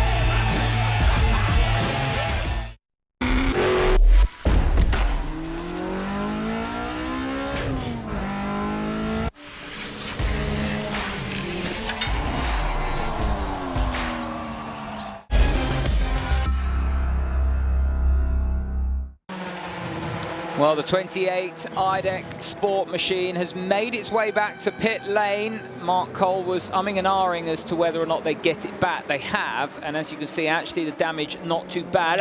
Oh no! We got another one. Now that is down at the Porsche Curves, isn't it? That's the number 17. So just as I was talking about the damage not being too bad, Dwight Merriman has gone in, and that's an IDEC car as well. You cannot, as Chris Parsons just said, script this. Another one. And the two incidents that we've had are both IDEC crewed machines, and Dwight Merriman very much the am in that, so to speak, as well. And this is cruel. Just as they get one car back to the pit lane, they have now got the other car in the barriers. I can't quite believe it. Could you imagine the disbelief when they saw that? And we hope Mr. Merriman there is okay. He's just climbing away from his car, but that is a hefty impact. He doesn't look too happy, does he? No, that's definitely shaken up Dwight Merriman there, and we hope that he is okay. But I can assure you, where he has gone off there, and there was big frontal impact, that will have really hurt. So Jonathan Kennard, who was getting ready to get in that car, the young Brit, cut his teeth doing T-cars and Formula Palmer Audi and F2 and various different things, is now not getting in that car because it's somewhere stuck in the barriers. And well, it's coming out of Porsche Curves, isn't it? Yeah. It's on that run down. He's hit the tyre wall, which has been quite heavily displaced. So again, I think we're going to have a long red, Tom. So IDEC, if it wasn't for bad luck, they'd have no luck at all today. Hopefully this is going to all be put behind them, and they can get on with the rest of the weekend without troubles. But that number 17 car, as we said, Tom, a huge amount of damage at the front. But Oreca will have a load of spares here, and presumably a few spare mechanics as well, who IDEC will draft in to try and help them, because they have got some work to do, as you say, Mark and Tom. Well, they're only a kilometre away at the Techno Park anyway, so dear, oh dear. But we're not going to. I don't think we're going to see what happened. They've got to get all this debris up. There's a lot of carbon fibre shards there, and of course that is dangerous for tyres. He obviously went in some way before. We can see where he first hit. He's gone in front on, so the car's rotated. He's hit the barrier, and do you know what? That is just where the tyres start as well. That's a big old hit, by the way, and I'd be surprised. I said this with the other car, with the inserts around. They're very, very intricate, the chassis inserts for the uprights, for the suspension arms, and the wishbones and that kind of stuff, and it's very easily damaged. Poor old Dwight Merriman, that's a big old accident, and yeah, we wish him well, as the ambulance is there to tend to him, and the crew look on, the concern evident, and of course the car will be quite considerably damaged as well as the barriers. So plenty of work all round as the cars make their way back to pit lane. Well, if you're just joining us, the second red flag of this second free practice session, and both red flags caused by IDEC.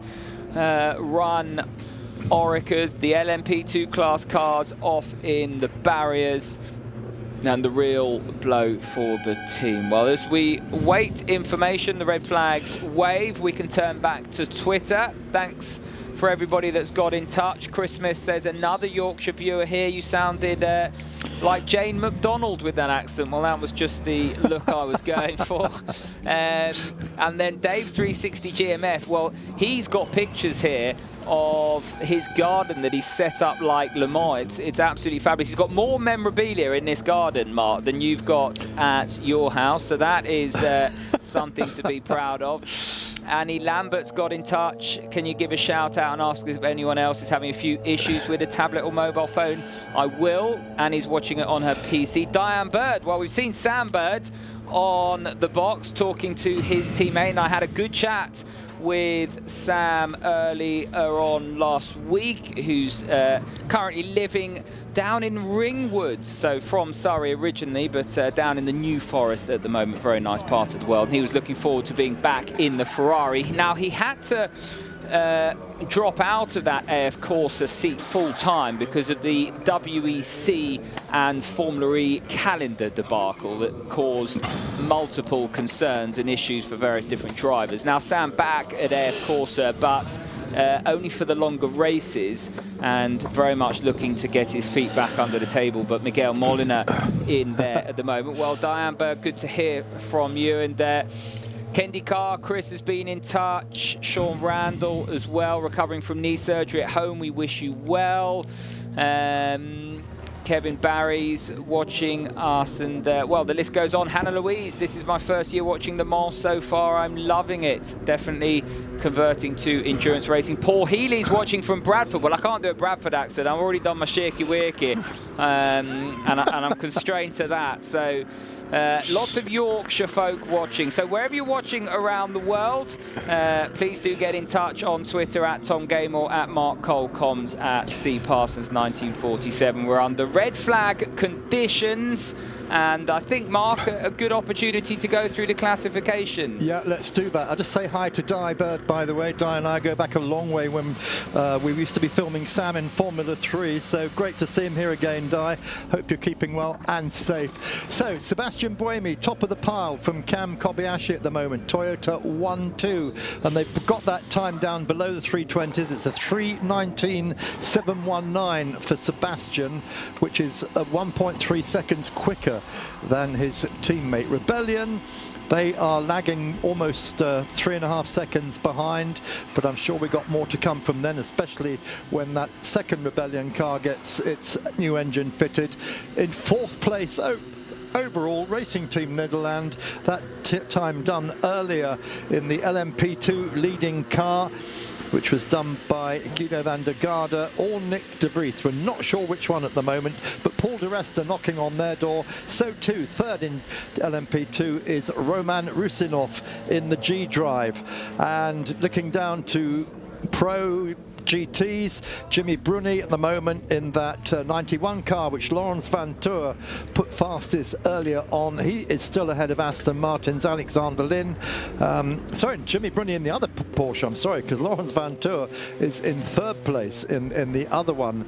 And Daniel Serra in the AF Course is fourth in that class, while Paul Dallalana's Aston Martin is topping GT Am at the moment, with Thomas Floor in the AF Course Ferrari, and in third place Christian Reed in the Dempsey Proton Racing Porsche. So that's the standings at the moment. Of course, with all these red flags, it's been very, very truncated, so if you're lucky you could have got a couple of quick laps in, but this is then the scene where we saw that big accident, and you can see they're trying to replace those flaps which keep people off the curbs. So Tom, I'm just wondering if there's some connection between those flaps they're replacing, the market, the rubber markers, which is to stop people running off across that yellow, and the accident. It would seem so, Mark. It's Chris here. Yeah, it would seem so. He obviously took out quite a lot of those markers, and the car is still embedded in the wall there. So this is going to be quite a lengthy red flag, which is not good. This is all there's limited running this year because of the conditions, and these red flags are really cutting into it. Yeah, they had one this morning, but fortunately it wasn't until 7 minutes to go, and that was to retrieve one of the Porsches that was stuck deep in the gravel. This is different though. We've had two cars quite heavily damaged, and this second IDEC car, that was a very, very big hit, and you know, you do wonder how they're going to cope with that. Do you know what? Sorry to interrupt, guys. It does highlight how challenging it is for the slightly less experienced drivers at that speed. Now, Tux has got in touch on Twitter saying, isn't it mad that the LMP2 practice times are the same speeds as the 2007 Peugeot LMP1 pole times? And that just kind of cements my point. It was a bit like this with GT3 as well in GT racing. When the cars first started, they were very user-friendly for the amateur drivers. And then as the rate of development progresses, and we see that in motorsport all the time, the cars get too quick and then they get slowed down, and we reinvent the wheel and the merry-go-round goes round. But that's very much where LMP2 is at the moment. I mean, these cars are staggeringly fast. But we should enjoy it this year, because obviously the LMP2 cars are going to have to be pegged back quite a lot before next year. Otherwise, they'll be quicker than the LMP1s, the new hypercars. And this will be the peak of the LMP2 speeds. And it's not beyond, with 24 of them pushing each other along, that it's not beyond the realms of possibility that you could have an LMP2 class overall winner this year, because anything can happen with weather, incidents, reliability. And the LMP1 class, with only 5 cars and a few reliability question marks over 1 or 2 of those cars, and then anything happens to those Toyotas, you bet your bottom dollar those LMP2 cars are so reliable with the Orica, Gibson, Michelin package that anything can happen. Do you remember a few years ago with Ollie Jarvis and the Jackie Chan car? Obviously finished on the podium eventually. But it could go very easily, come first or second. There are so many good drivers in LMP2. Well, it's almost an embarrassment of riches in LMP2 in terms of some of the drivers, the LMP1 refugees, but also the absolute megastars, the likes of Paul de Rista, Antonio Felix da Costa. I'm going to leave loads of names out here unintentionally. Anthony Davidson, Oliver Jarvis, Nick Tandy. The list just goes on.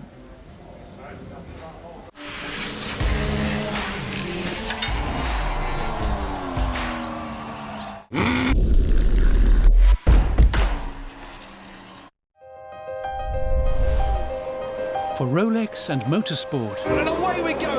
it began in 1935, Bluebird is burning up Daytona again. championing the legendary races from Le Mans to Melbourne, and the drivers who test the limits.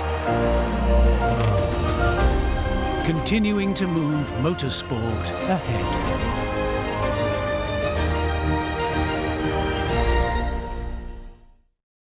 This is a professional tennis player. His flawless coordination and smashing accuracy allow him to excel on the court time and time again.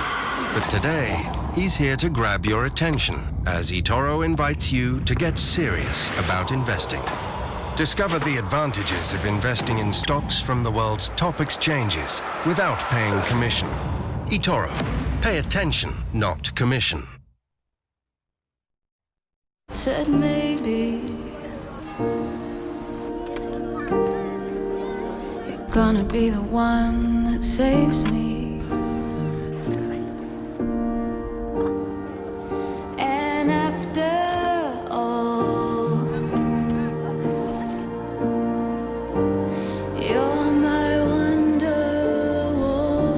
The all-new Renault Clio, available as a hybrid from September.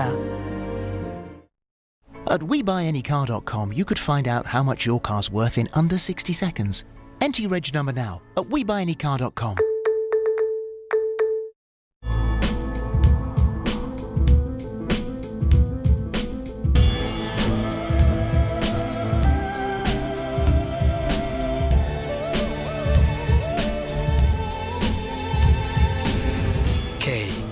The New Eau de Parfum by Dolce & Gabbana.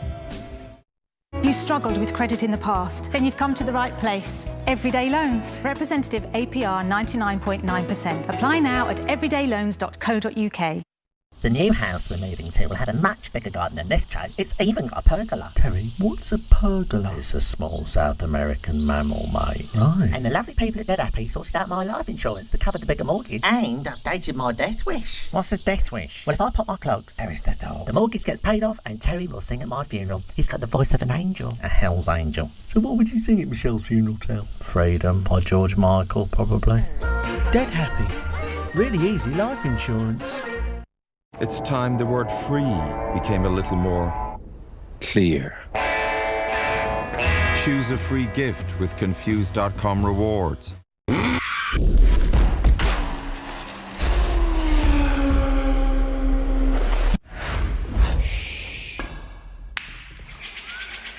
Edge of your seat entertainment. Virgin TV sponsors Eurosport. Right, Neil Edwards from Braunton in North Devon. What is the best and worst part of Le Mans? Mark?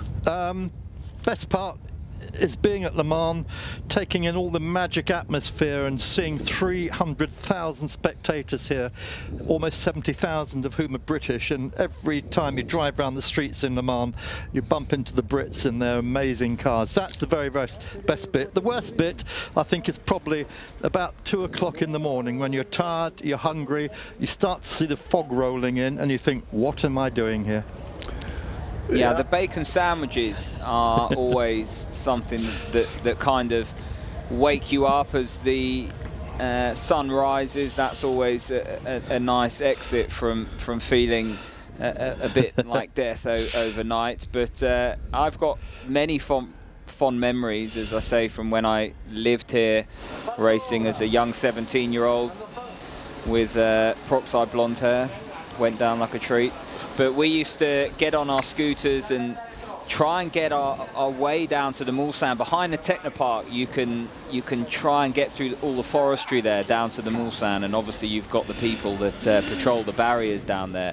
And that was always good fun. And then I remember doing a bit of work experience for David Price Racing when he was running the Panos, and I would drive the sort of mule round to the tyre manufacturers, and it really surprised me at such a young age to see how busy that side of it is, and how many tyres you need stripping off rims and putting back on rims, and when you before you take the tyres back to the tyre trucks, you've got to clear all the rubber, the marbles and the pickup that stick on the inside of the rim, and it's absolutely painstakingly timely to get all of that off, and it's a real effort. It's the nitty-gritty, the work, the unseen endeavour and graft that you don't see that is going on between the garages and the trucks. And that was a real eye-opener as a youngster. Naturally, I didn't move into that side of things after seeing it was far too much like hard work. But always wanted to drive, never got the opportunity. But obviously, it's an honour and a privilege to be commentating. Well, there's the 3 Astons then, the 3 factory cars, 2 GT Pros, 1 GTM, all looking absolutely brilliant, aren't they? And their colour schemes. Colour schemes, of course, are part of what make Le Mans as well. And Chris, we didn't ask you what your best and worst moments were. I was just trying to think. I think all one can say is the worst moment is Monday morning.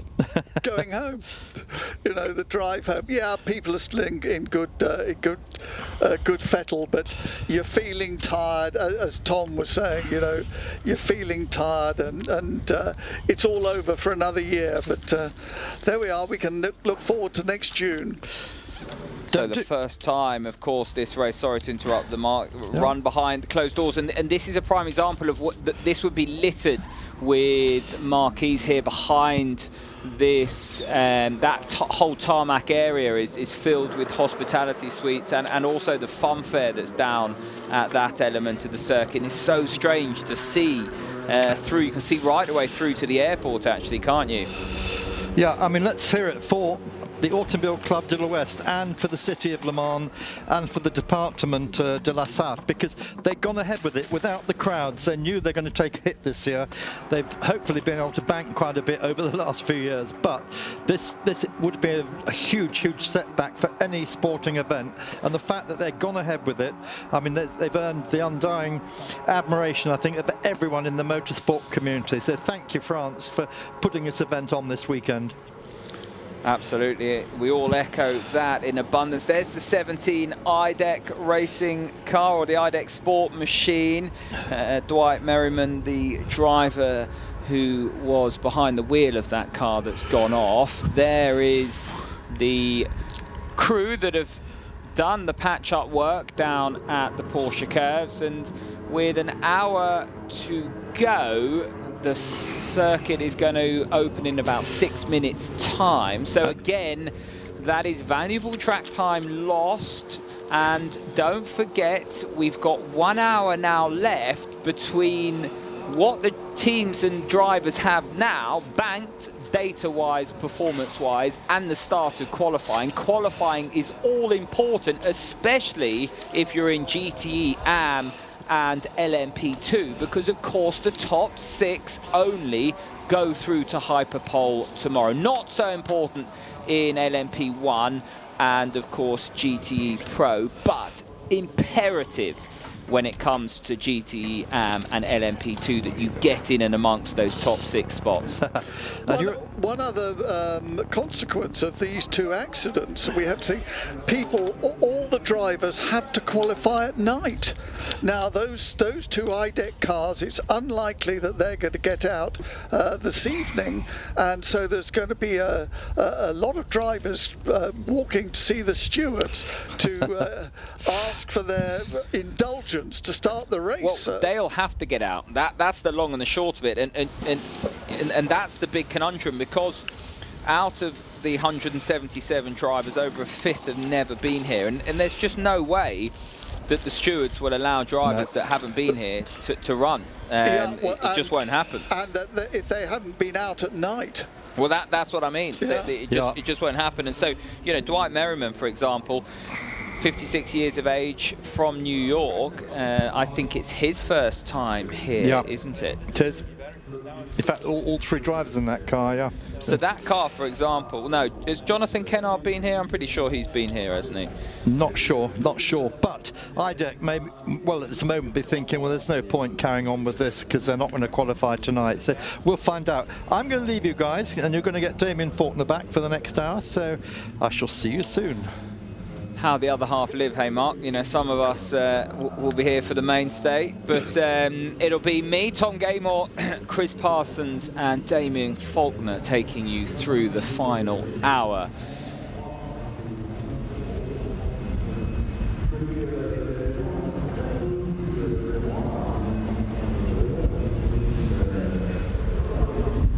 .57 minutes to go. We'll be getting underway ever so shortly.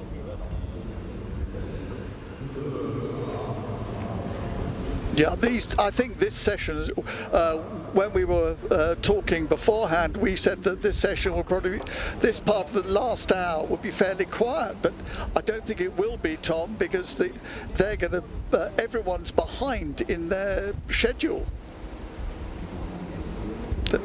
Yeah, I think now it's going to be Yeah, it's going to be really difficult now for some of the teams. As I said, we've all been racing long enough to know that sometimes you roll it out of the truck and it's in the sweet spot. Other times you don't. And if you haven't rolled it out of the truck and you're running well, it's going to be very, very difficult. No test date here, of course, prior to this week, which is going to hurt a lot of the teams, a lot of the drivers.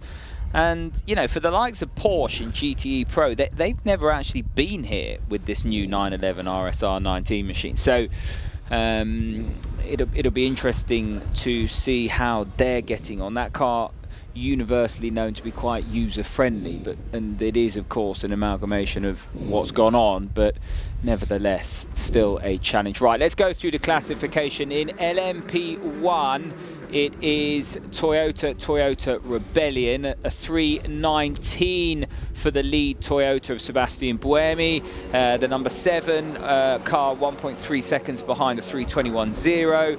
Nathaniel Burton in the Rebellion, 2 seconds behind a 3:23.1. How does that compare to LMP2? Well, it's the Racing Team Netherlands machine that is quickest at the moment. 1 minute to resume. United Autosports in second place, 2.9 seconds off. They're on a 3:27, a 3:30, and also on a 3:30 in third place is the G-Drive car, the number 26, Roman Rusanov. In GTE Pro, it's Porsche, Gianna-Maria Bruni, the 91, top of the tree, ahead of Alex Lin's 97 Aston Martin. They're on a 3:53.6 and a 3:53.7 respectively. Also on a 3:53.7, Lawrence Van Tor. So there's a 10th separating the top 3 in GTE Pro. Now, I know we always say it's close in GTE Pro, but in a 4-minute lap, a 10th separating the top 3 is utterly staggering.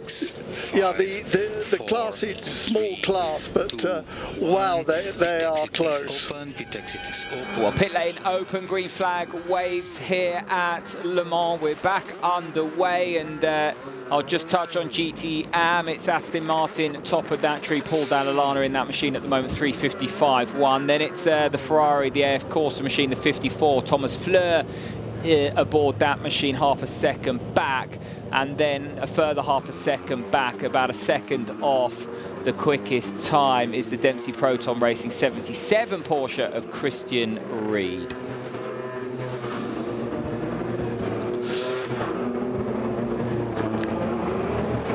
I don't know about you, Tom, but I'd like to see the Rebellion pit and how they're getting on with that car. Yeah, it'll be interesting. I mean, a full engine change has got to take a couple of hours. So they've had, well, they've had a couple of hours, but you know, they'll be aiming to get out in qualifying. That's the long and the short of it. But they'll then have to. I don't know how many engines they've got here, but they will do an engine change after qualifying tomorrow, I would have thought. Or are they going to put their race engine in now? I would think they'd have. Well, are they going to? I don't know. Who knows? Yeah, very interesting. I would have thought they would have to put their race engine in. Yes. Yeah. I mean, yeah, it'll be interesting. It'll be interesting to hit. I would have thought they'd plan to do it between now and between Hyperpole and warm-up. It's normally before warm-up that the race engines go in, but it all depends on budget and how many go bang between now and then, and what you've brought, so to speak. Look at the leaves blowing across. That's something you don't always see in June, is it? Ooh, as we incur a bit of a traffic jam on board the number 8. Let's just hold up behind the LMP2 car. Is that a Signatec Alpine car in front? I think it is. Nevertheless, Sebastian Buemi trying to get past. Yes, it is the Alpine that is just ahead of us. So down to the Michelin chicane. This is where the 28 IDEC machine went off just there on the right-hand side. I mean, you've got to have made... I've very rarely ever seen a car drop it there on the right-hand side all by themselves. Yeah, I was on air at that time, Tom, But did you actually see the accident, or? No, we didn't. So we don't know exactly what happened. So we'll have to err on the side of caution. Damien Faulkner's already given me a slap wrist for blaming racing drivers before I've actually seen what has happened on board the lead car, the 8 Toyota. Sebastian Buemi now down to Indianapolis. Let's look at the concentration on his eyes and enjoy this on board. This is, of course, or was a few seconds ago, the fastest part of the circuit.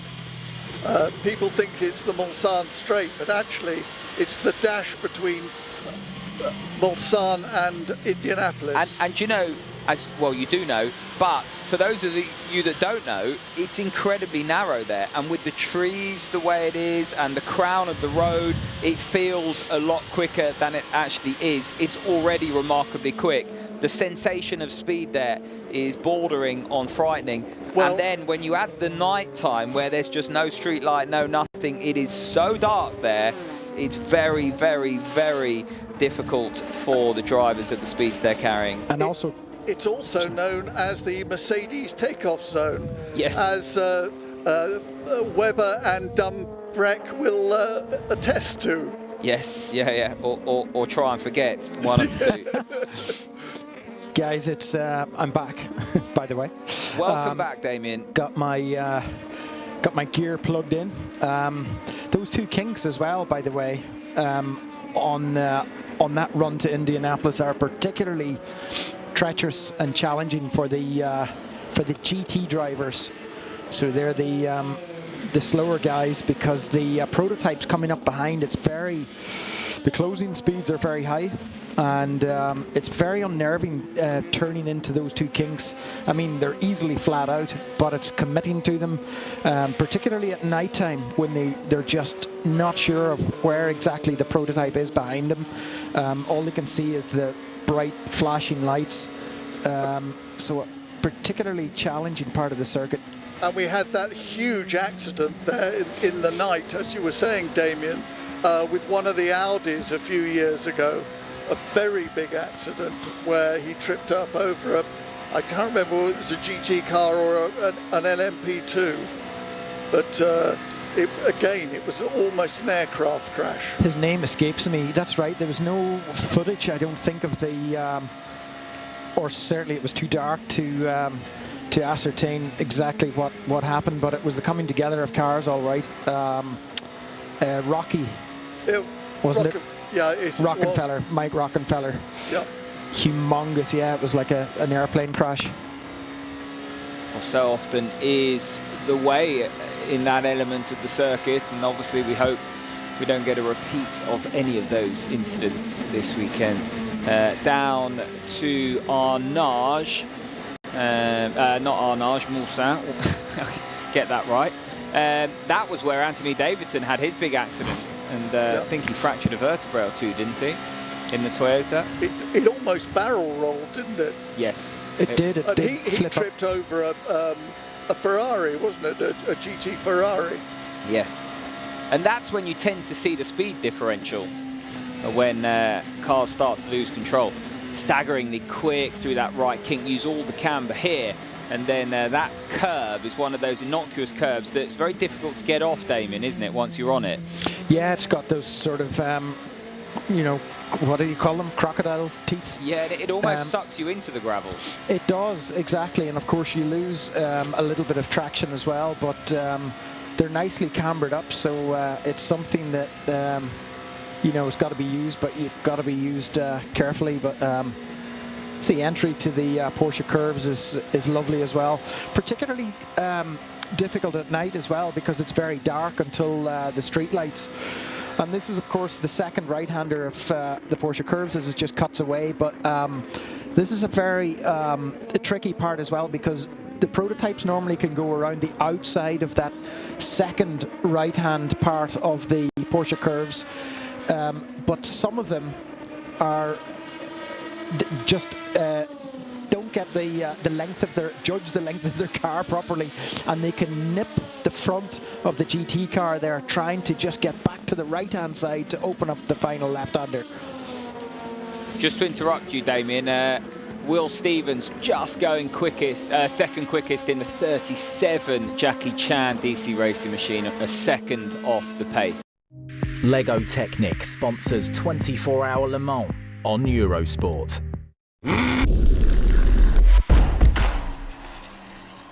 We'll ride 13,000 miles through the Patagonian winter, the extreme heights of the Andes, and the jungles of Central America. It's an adventure!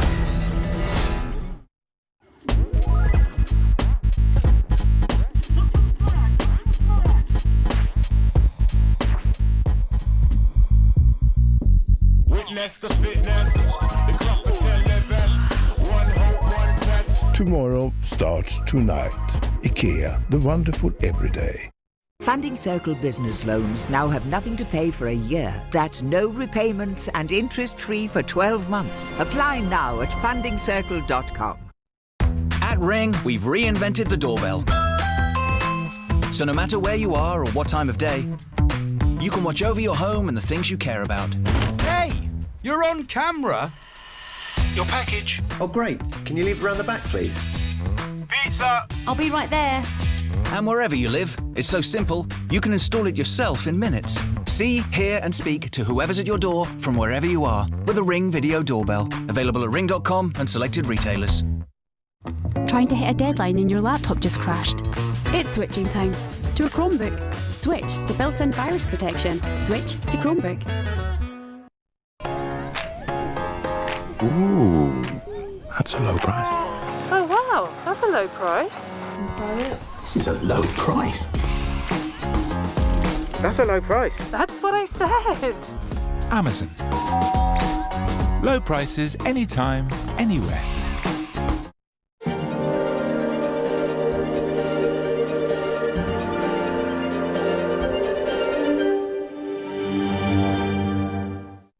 Yep, our designer Millie is on it now.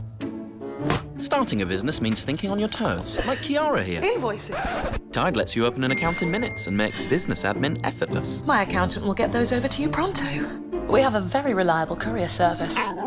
Sign up for a Tide business account today.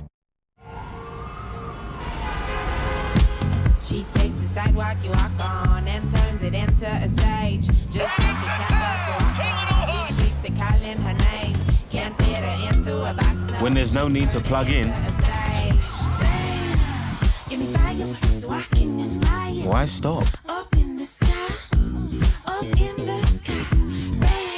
New Toyota Yaris self-charging hybrid. We're literally in the middle of nowhere. What could go wrong?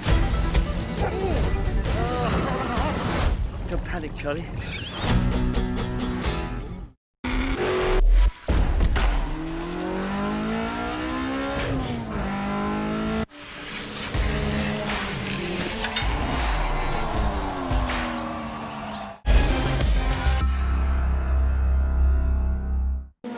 Just under 45 minutes left of this session. That's the 3 Rebellion.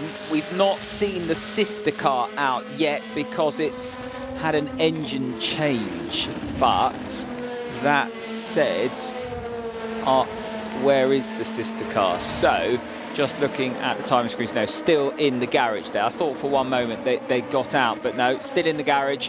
That car did 1 lap, which is strange, isn't it, guys? Because you'd think they might have seen something on the data between FP1 and FP2, but they didn't. This car cleared FP1, went out for FP2, and on its outlap obviously had an issue and has come straight back in for an engine change.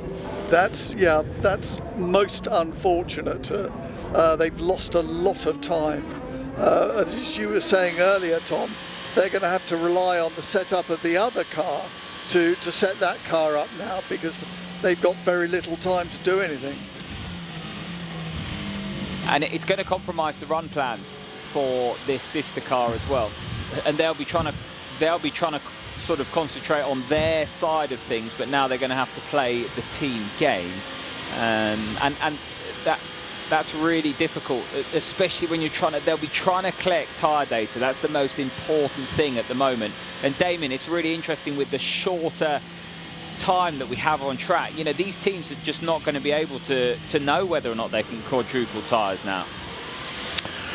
Well, I mean, some of them, well, that is true, and it's probably temperature related as well, because I'm hearing that it's warmer than originally predicted as well, so that's going to sort of throw the cat among the pigeons. But yeah, it's you know, they're just, I don't think any of these guys are going to be in a qualifying setup, are they, with 15 minutes after this session, you know, before qualifying starts. So it's really just working on race setup. It's the race that matters. It's not really qualifying, is it? Certainly not today. So I think it's going to be tomorrow before we see the really quick times in the Super Pole, which would be nice. Do you remember the days with the Audi diesel? And it used to be, as one of the LMP2s goes off there at on the exit of Indianapolis, throws up some gravel. The Audis, the diesel Audis, and in the qualifying session that was, what, 2 hours long or whatever, the telltale sign when they were at full chat was smoke emitting puffs, from the rear. But of course, as they became more efficient, that diesel engine became more efficient, that telltale sign that we used to use disappeared. Well, and there was no smoke. No, talking to some of the drivers, especially in GTE Pro, where we have this habitual gameplay around sandbagging, because the ACO can, of course, stick a penalty on you in terms of the balance of performance right up to the start of the race. You don't want to show your cards too much in qualifying. Now, they've got, say, 12 engine modes on the Aston Martin. Now, sort of off the record, talking to the drivers, they're going to be sort of on engine mode 3, trying to get their way through qualifying without repeating the fate of last year, where they showed too much of their hand, albeit whilst trying not to, showed too much of their hand and got penalised in terms of their turbo restrictor, and then that was a massive issue for them in the race. Yeah, they really suffered, didn't they?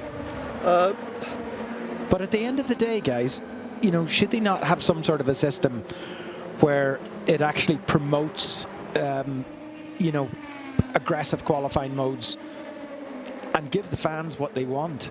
You know, high speeds. This is essentially what the hyperpole is for. So basically, historically speaking, we haven't been able to see or follow when cars are on hot laps all the time. It's quite challenging, especially if you have a couple of really long qualifying sessions. And, you know, they would only ever do quick laps at certain points, so you get the flavour of it. It'd be like, you know, well, start of nighttime qualifying, we might see 1 or 2 cars before they have the lap traffic set a lap time. Well, now hyperpole is a half-an-hour session on Friday where the top 6 of each class will be going hammer and tong. But the challenge is, of course, they don't want to compromise themselves, and that's where your point comes into fruition, Damien. Yeah, I mean, that's only for the, I think it's a great idea, albeit it is only for the top 6 in each class. However, what about, you know, awarding some points for qualifying? Because nobody wants to see people sandbagging, going out with full tanks on a yellow flag mode, engine mode. They want to see, my God, that was close, wasn't it? That was very close. They want to see, like, real qualifying. They want to see these cars driven to their absolute maximum on, you know, full pelt, low tanks. But then, Damien, the balance of performance comes in, and what the ACO did to Aston Martin last year was, you know, was a lesson to everybody. Don't go too fast. Of course, yeah, and the rules dissuade the teams from running full chat. So, oh look, the M25 on a Friday night. I tell you what, if it was that clear, we'd I know what you're getting at. It's it's so frustrating, and you can really see the speed differential, because this really hurts the LMP1 class car, the Rebellion, because this is where these cars with all their aero aids flex their muscles, and the momentum and time loss through a sequence of corners versus an LMP1 and a GTE class car such as the Porsche curves and karting curve is huge as further down the road, and their windscreen wipers gone awry just for good measure there, the Cool Racing machine. Now, Cool Racing, I think they are here for the first time. Yeah, this is their first time at Le Mans, and I'm not quite sure why the windscreen wiper's up like that, but can't have been due to the spin. The driver might have been watching it, and that's why he's spun. That'd be a good excuse. Perhaps he pulled more G under braking than the old retention spring in the wiper brake could cope with. Well, this is a replay. This is the Cool Racing machine, and that just shows the damage that can be done. And there was someone else involved in that, the 54 as well. So, yeah, the AF Corsa machine there, that's Fleur Castellacci and Giancarlo Fisichella of the GTM class car. And it's Alexandra Qualy in the Cetilar, in the Cool Racing car. Well, the windscreen wipers fixed itself. Just a quick note regarding Twitter. Thank you very much to Tux, who's got in touch saying, have a look at the notice board. Because of the penalty that's just been handed out to Dragon Speed. So Timothy Bouret not reducing speed within the required time, and we saw that earlier as we see a replay of the incident we've just seen. That was the Dragon Speed car climbing all over the curbs coming into the pit lane. I think Mark commented on it. Well, because it didn't reduce its speed in time, it's actually got 20 seconds added to its first pit stop. So first penalty affecting the race. Here we are, Thursday afternoon. And that's not going to please the team manager, is it? Well, one of the things that the clerk of the course, Eduardo de Freitas, will be doing is handing out quite a lot of penalties today, just to show the drivers that they, well, to knock the drivers into line, shall we say.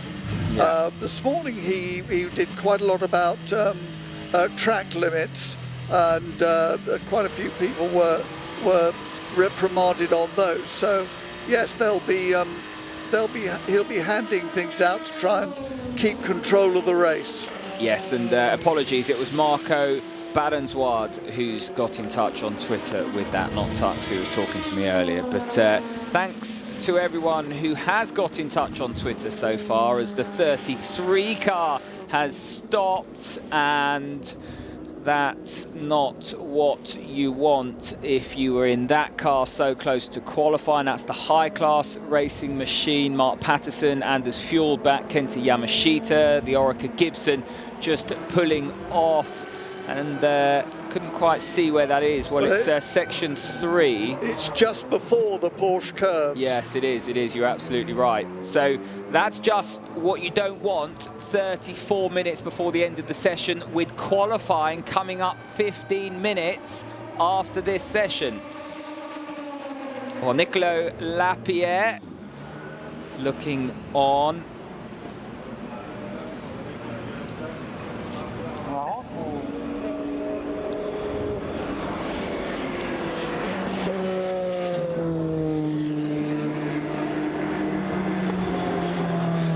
So we're under yellow flag conditions. That means no one will be able to improve. At the moment, it's still the 8 car, the 8 Toyota leading the sister machine, the 7 car, with Rebellion in 3rd. We saw Will Stevens going quickly in LMP2 a moment ago. He's now handed the car over to Ho Ping Tung.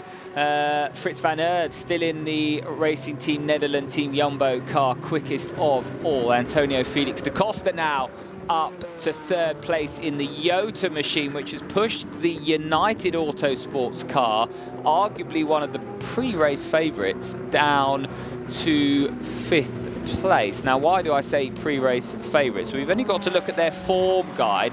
They've won 5 of the last 6 LMP2 races they've entered across ELMS and World Endurance. Now, that's quite some quite some record heading into Le Mans. So that's why I picked them out. In GTE Pro, it's still Aston Martin ahead of the two Porsches. So, well, I say still Aston Martin. Is Aston Martin ahead of the Porsche now? And the 91 car pushed down as the 97 of Maxime Martin has taken top spot away from that. So it's Aston Martin, Porsche. In GTE AM, it's Aston Martin as well at the top of the tree, ahead of the Porsche Team Project 1 car, Felipe Fraga, and the Ferrari, the AF Corsa of Emanuele Collard. And we saw that AF Corsa in trouble at Recordement a second ago with the Cool Racing LMP2 class car. Yellow flags still out, but it's advantage Aston Martin at the moment in GTE, guys. Yeah, going back 1 second to Mark Patterson in the high class car, he was obviously trying to restart it because you could see that the lights were going on and off. But it seems to have been a mechanical or electrical thing because he didn't appear to have hit anything. Yeah, so often it's a case of Control-Alt-Delete in these modern day cars, isn't it? Turn it all off, reboot it, and away you go. Suddenly it works again. It's a bit like a modern day iPhone or Android. Other brands are available, of course. Right, looking at Twitter, Wayne has got in touch. Hi, loving the coverage. We're in local lockdown.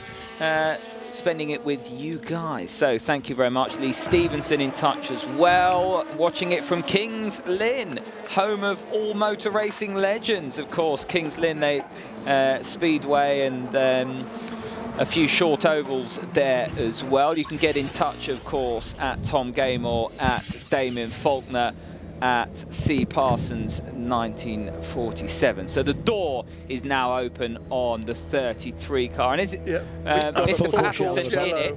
He was going to be the oldest chap, wasn't he, in the race? And then that's now been taken by Dominique Bastien, who at 74 years of age and 295 days, should he start the race on Saturday, will be the oldest driver ever to start at Le Mans. Well, Chris, you've got no excuse. What are you doing up here in the commentary box? Sorry, don't expect me to come back. I'll be off to France. Absolutely. Lego Technic sponsors 24-hour Le Mans on Eurosport.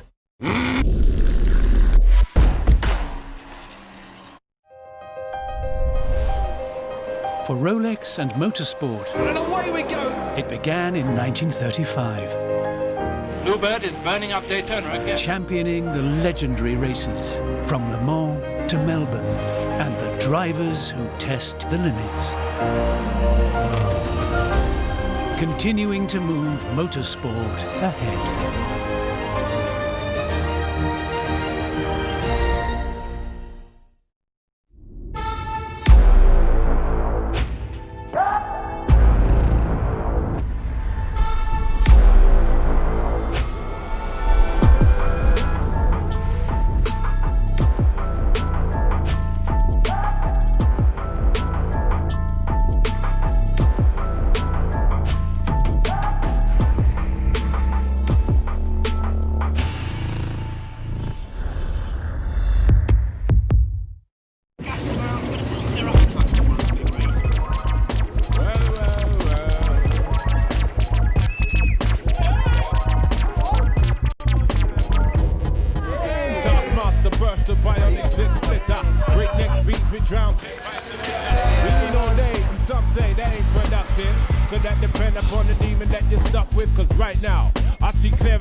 Tomorrow starts tonight.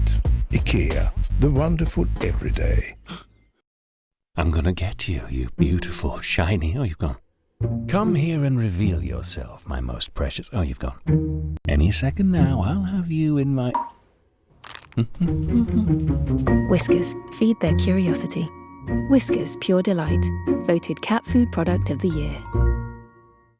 He had an affair with my mother. When the drama in the group chat's as good as it is in your show, you can't put a price on that. Can you, Alice? Oh, maybe you can. Because TalkTalk Superfast Fibre is just £24 a month for 18 months. No way. I can't handle this. And according to Ofcom data, it gives you faster average download speeds than Sky and BT's equivalent. Not bad, eh? And now she's pregnant. Search TalkTalk Fibre. TalkTalk, for everyone.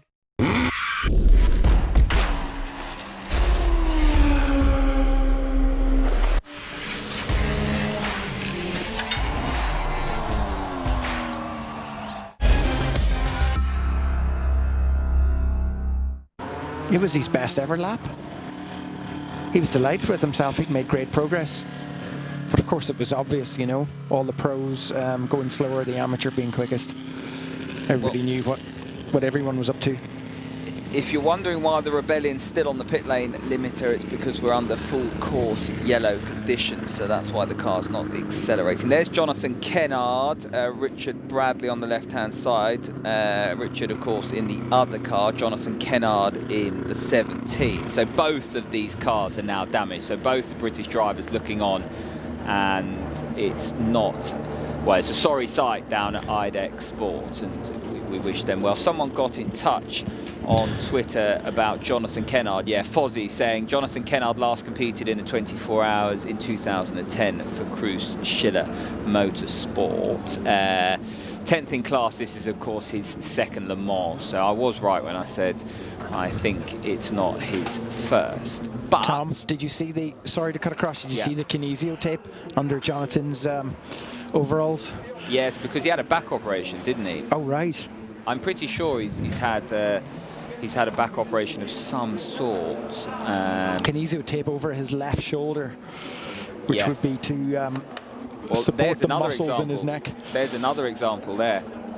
Can you see that? Yeah. The mechanic. That's a tattoo. I'm just joking. And they're in the car. There's the number one, Toyota Rebellion. So still working hard on it. 9, 8, 7, Eduardo Freitas now calling everyone off full course yellow. Eduardo Freitas does a fantastic job. He's so clear and concise in his radio messages, and it's a great system that they have, isn't it? I think he's brilliant. He's like the voice of Le Mans, isn't he? Iconic. I always want to call him De Freitas after Philip De Freitas. Those cricket fans will know what I mean, but Eduardo Freitas, of course. Once you get the wrong name stuck in your head, it's always difficult to get out, especially as a commentator. Right, now back into the swing of things. Cars will probably come in, and any final changes in terms of driver changes. There was a tension to try and get out who you want out in the car, but a lot of the drivers and teams know what they're doing prior to coming here as well. So I think Antonio Felix da Costa is going to be doing the qualifying in this 38 car. That was decided before they even arrived at Le Mans. So all of the fresh tyres, the low fuel running, that type of stuff was going to go the way of Antonio Felix da Costa, and he's actually just been out on a flyer that was disrupted by that slow zone and then that full course yellow. So Antonio Felix da Costa now bringing in the car, and I would have thought, Damien, with 23 minutes left on the clock, they'll keep him in the car, give him a new set of boots and ask him to get a feel of things for qualifying that is going to be coming up for you ever so shortly. Yeah, probably. And this is really, these 23 minutes can't go quick enough, can they? Because you know, the teams don't want anything going wrong. They want to get safely through this practice session. Those who are still running, that is.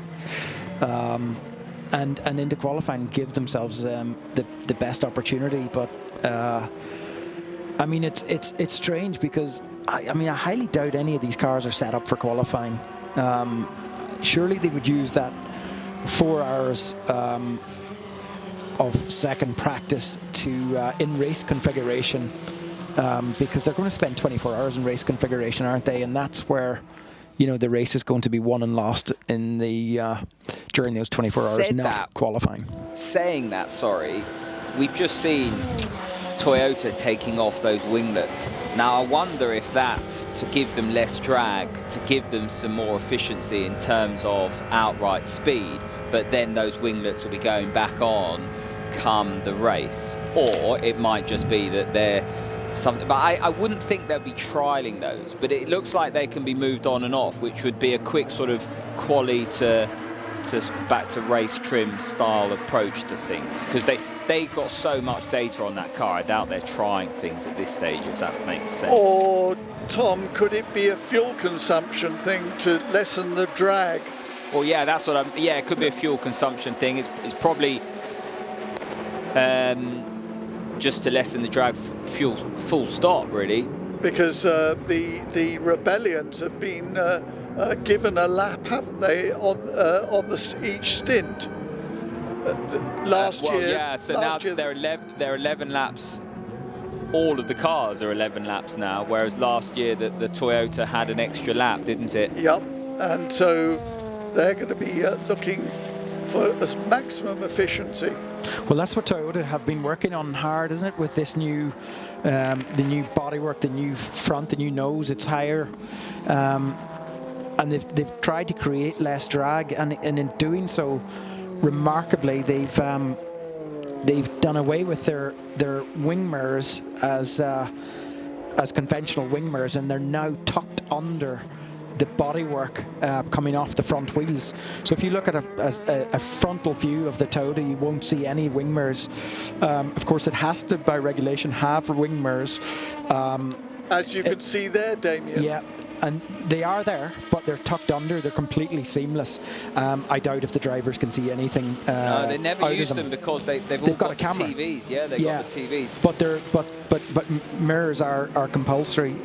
So they've worked hard in that car. They've also put a new air scoop, a smaller air inlet above the cockpit as well. So they're working to make it less draggy. So it could be, you know, or it could be just the high speed that's just a little bit pointy. Talking about flaws in that system, Damien, I was reading the other day that there was an accident in a DTM race, I think last time they were out, because they have the similar sort of thing, the wing mirrors that you can see but never use.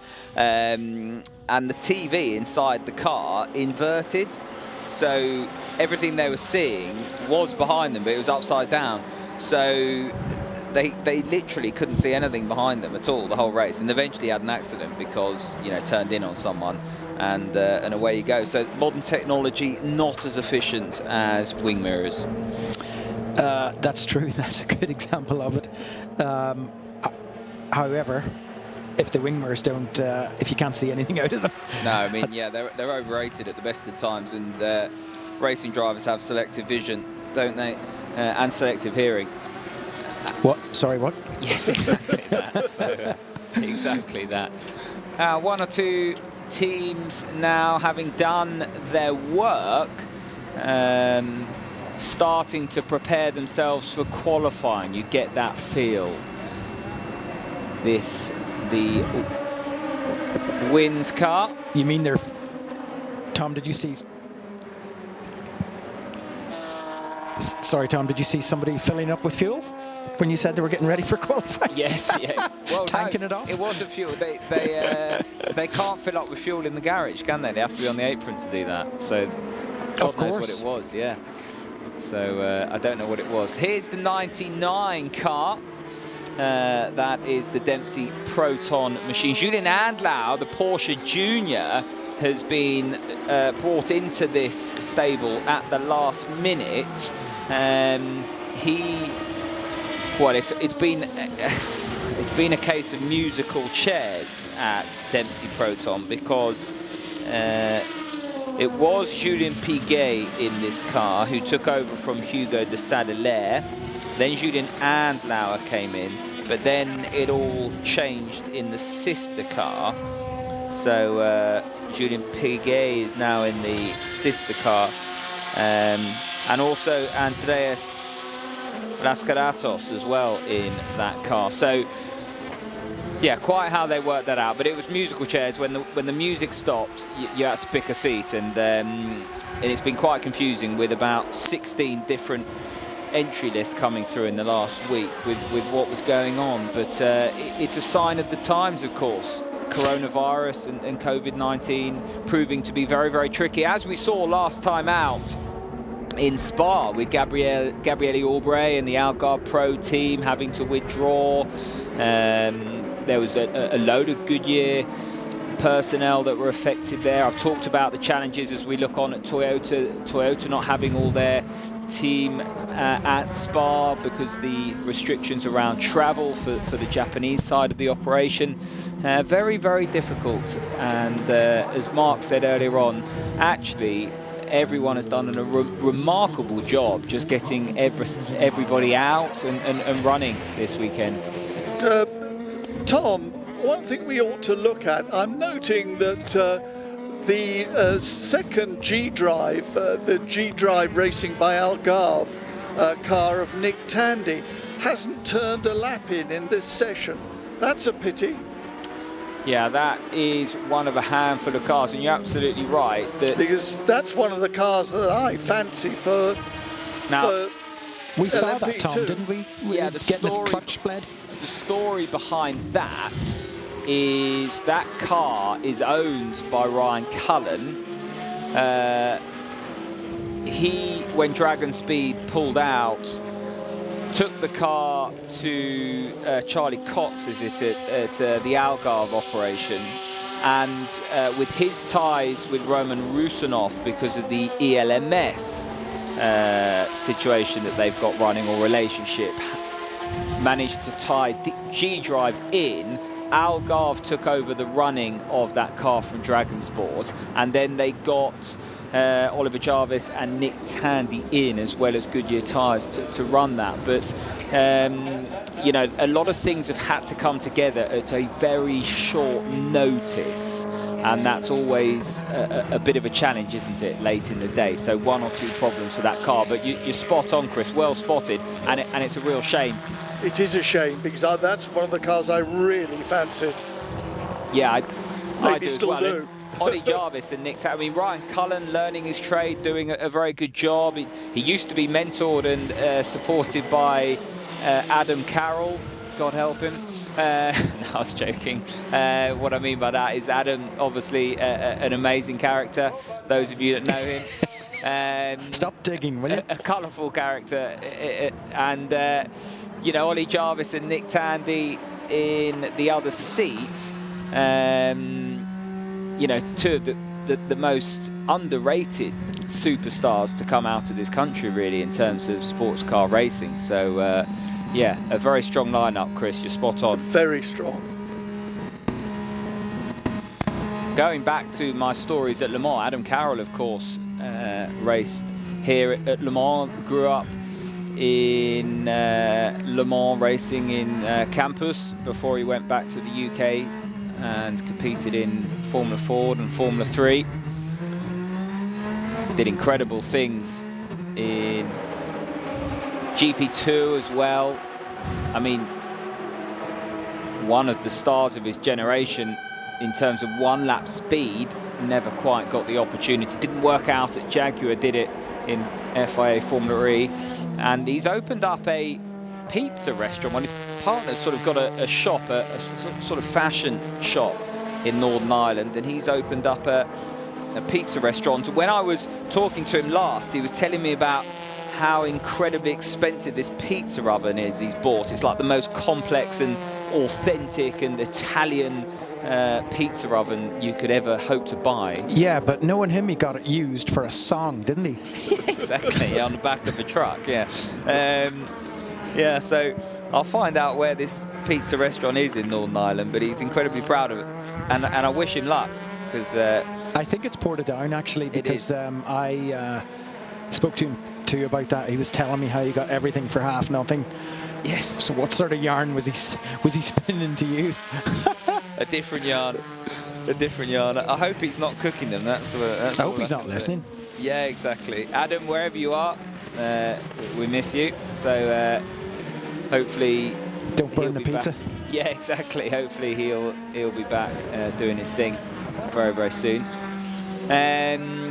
Right, there's the 50th anniversary liveried Porsche, the 92 car, being passed by the 7 Toyota. How is that 92 car getting on compared to the sister machine? Very well, it's good. just gone quickest. Yeah, perfect timing. Just as we procrastinated on how it was getting on, Michael Christiansen to the top of the timesheets, half a second quicker than the Aston Martin, guys. Yeah, he was really flinging it through the Porsche curves, wasn't he? And the Ford chicane really going. Of course, he must have had a nice free lap in terms of traffic as well. It looks pretty quiet out there. Some of you guys forecasted that earlier on, didn't you? That it's not going to be too busy in the 10 or 15 minutes towards the end of the session, right before qualifying. I think that is the case, and also the drivers that are going to take the qualifying over in the car, and of course it's just one driver qualifying. It's not going to be an average that we see also in World Endurance, are now concentrating on their times. And interestingly, in GTE Pro, the WeatherTech car, Tony Villander in the Ferrari, the lead Ferrari, quicker than this car at the moment, but is Pierre Guidi going to go up to 4th place or higher? No, stays 5th. So that's interesting. The WeatherTech racing car that is being run by AF Corsa Mechanics because they couldn't get their crew over here from America en masse is now quicker than the factory AF Corsa car. What does that tell you? They're sandbagging. They're yeah, with all due respect, aren't they? They've got a target time, and they're told not to surpass it. Such a spoil sport, Damien. I was trying to lead up to that. Sell a giant killing story there. Right, on board with the second of the Porsche cars. And where's the 91 car going to end up? Stays 3rd, does it? Yeah, lost a bit of time in the final sector. So that car was on for a time and lost some time. So the cynic in me would say. What's going on with the, sorry Tom, what's going on with the bicolas there? Seem to be brake testing here. Yeah, on the straight. Well, and then they've obviously had an issue because I think that Porsche lost some time. Bicolas there. Seem to be brake testing here. Yeah, on the straight. Well, and then they've obviously had an issue because I think that Porsche lost some time, didn't it, in our sector?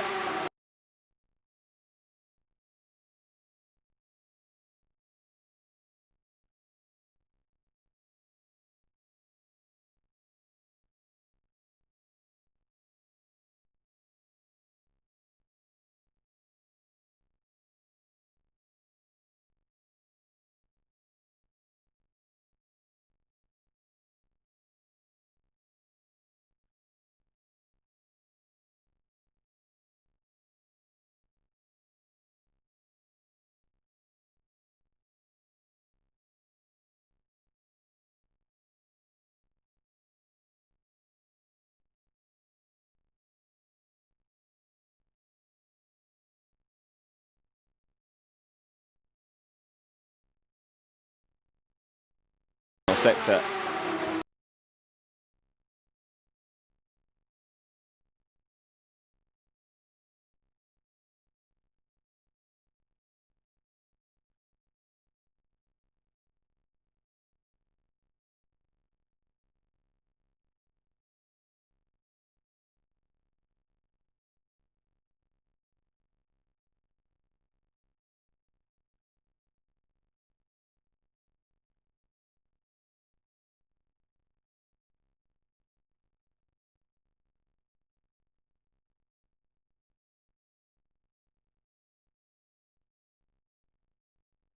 GT. Vemos o 92 também já a fazer os seus preparos para a qualificação, mais do que limpar ali também um pouco a sujidade acumulada durante esta sessão. Este é o Rebellion número 3, o único que acabou verdadeiramente por andar nesta segunda sessão livre. E há pouco víamos o carro da Luzic Racing e o Qualy agora acabou de fazer a volta mais rápida entre os GTAM, colocando-se em oitavo entre os GTs, com 3.54.901, ficando... mas o Matt Campbell agora... faz o mesmo também, bate o tempo do Ferrari com o Porsche da DMC Proton número 77, 3.54.613 para Matt Campbell, que é assim o melhor nesta altura dos GTAM. Segundo lugar então para o Ferrari da Luzic Racing, mais um carro que tem o apoio da estrutura da F-Corsa, esta equipa suíça, e depois a terceira posição para o Aston Martin Paul de Lalana, de Augusto Farfus e de Ross Gunn. Quarto lugar para o Team Project One número 57, mais um Porsche, e o quinto posto para o Ferrari da F-Corsa de Emmanuel Qualy, os líderes da categoria no Campeonato do Mundo, com a sexta posição a ficar para o outro carro da equipa italiana, o número 54, mais um carro que está inscrito no Campeonato do Mundo. Francesco Castellacci fez a última parte deste treino e o carro está no sexto lugar. Se isto fosse a qualificação, seriam estes 6 carros a passar à Hyperpole, sendo que todos eles, menos o carro da Luzic Racing, estão inscritos no Campeonato do Mundo. Olha, João, e o carro da G-Drive Racing by Algarve a andar finalmente. Vemo-lo aqui na imagem. O carro número 16, com Nick Tandy.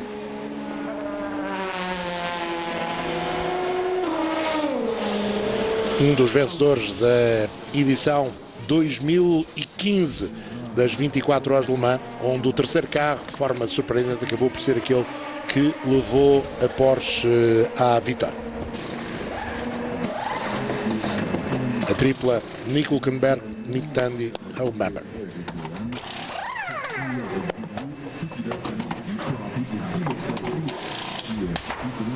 Para o Bamber, que depois voltou a vencer em 2007, então com Tim Bernard e Brandon Hartley. Os miúdos do karting lá da Nova Zelândia. Exatamente. Nós vamos fazer aqui uma curtíssima pausa, já voltaremos para os últimos minutos, mesmo os últimos minutos desta sessão número 2 de treinos livres. Não, final não é intervalo.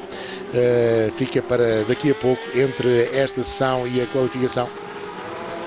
Aqui vemos o carro número 99, é o terceiro dos carros da DMC Proton, este com o número 99, que tem Lucas Lejarret, o suíço, o francês Julien Andlouer, que à última da hora substituiu neste carro o também francês Julien Piguet, que foi para o outro, o 88, e tem o tailandês Vutikorn Inte Rapovazak.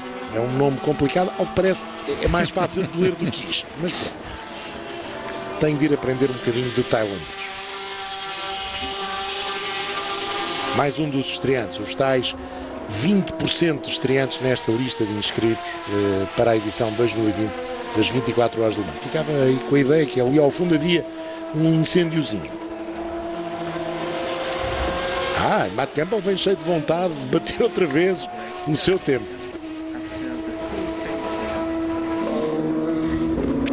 Matt Campbell há pouco tinha rodado em 3.54.613, agora vem a ganhar uma décima no primeiro setor, mais de 2 décimas no segundo setor. Isto poderá, a manter-se este nível de ganho, empurrar o Porsche para um tempo nos 54 baixo, e se isso acontecer, poderá passar para quarto ou quinto absoluto entre todos os carros de GT. Não chegou. Não chegou. Não deu. 3.53.9. Deu. 3.53.9. Passou mesmo para... Deixou os 54 baixos para os 53 altos. Impressionante, porque em 53 só rodaram o Porsche 91 e o Aston Martin número 97, e em 52 altos, 52.783, o Porsche do Michael Christensen no carro número 92. Onde vemos, ainda não tínhamos visto, o Dallara da Settila. Mais uma equipa ligada ao mundo da vela.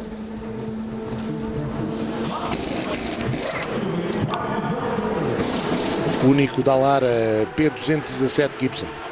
Vamos ver se no futuro estes carros com outros nomes vindos dos Estados Unidos da América poderão aqui competir na categoria LMDH.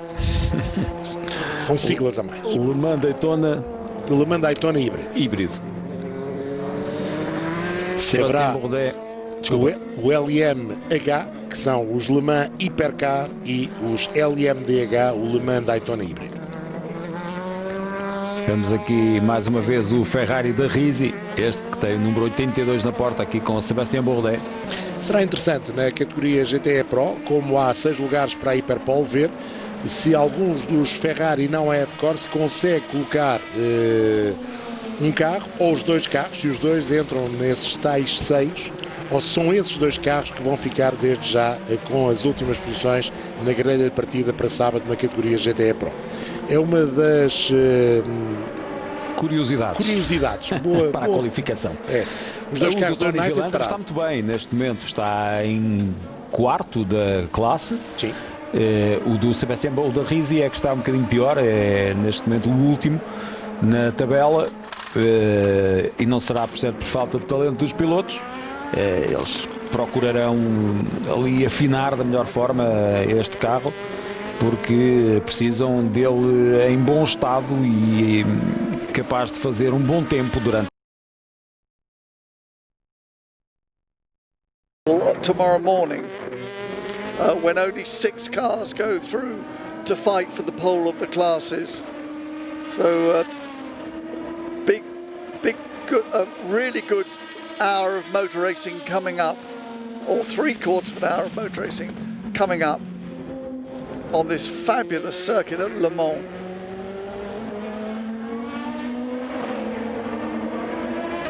You can see the glare on the circuit now as the sun starts to go down. 5 p.m. local time. It's been a glorious week of weather in Le Mans, but it could be all set to change. And that is the big talking point going into this weekend's running, as the one car has got out and in. Now that's big news, because that car has been sat in the garage for the whole session. I said it takes a good few hours to change an engine. The Rebellion crew have done a great job, and Nick Tandy is back out in the G-Drive as well. Not sure who was out in the one Rebellion. I will have a look now. It looked like Gustavo Menezes as the car that is quickest of all the 8 Toyota into pit lane. Mike Conway has lowered the gap. He has gone quickly on board with the 7 Toyota as that car comes into pit lane. Checkered flag is out, of course, but the gap now between the 2 Toyotas down to 0.8 of a second. Now, interesting really that the 7 car is behind, because historically speaking, the 7 car has been as quick in the hands of Mike Conway around this circuit. But the 8 car, always the bride, the 7 car, the bridesmaid, so often when the checkered flag falls. But Conway with the outright lap record, that's set in 2019, a 3:17.297. So just a couple of seconds away from that. I think it's Kamui Kobayashi with the outright quickest lap time. Someone might be able to correct me. I've got a mountain of notes that I can't go through at the moment. It's not readily available to me. Your mate, Tom, your mate Nick Tandy actually turned in a 3:32. So he did get it a full lap in, whereas the #1 Rebellion might have done an out lap, but no more than that. Yeah, so it was an out and in. With the engine change, you just can't afford to. They got to bring that car in and check absolutely everything, haven't they? They take the body work off, look for leaks, that kind of stuff, just because it's been such a rush to get everything back together. It looks as though Nick Tandy has managed to have a bit of a run in that car, doesn't it? I think he's had one timed lap. Yeah. So that's good. There's one of the all-female cars.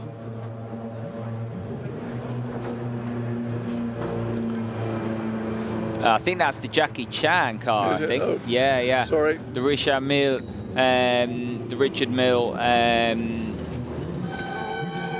sponsorship across multiple cars in that class. I always think the AF Corsa cars look absolutely stunning, their livery. Yeah. Beautiful looking car.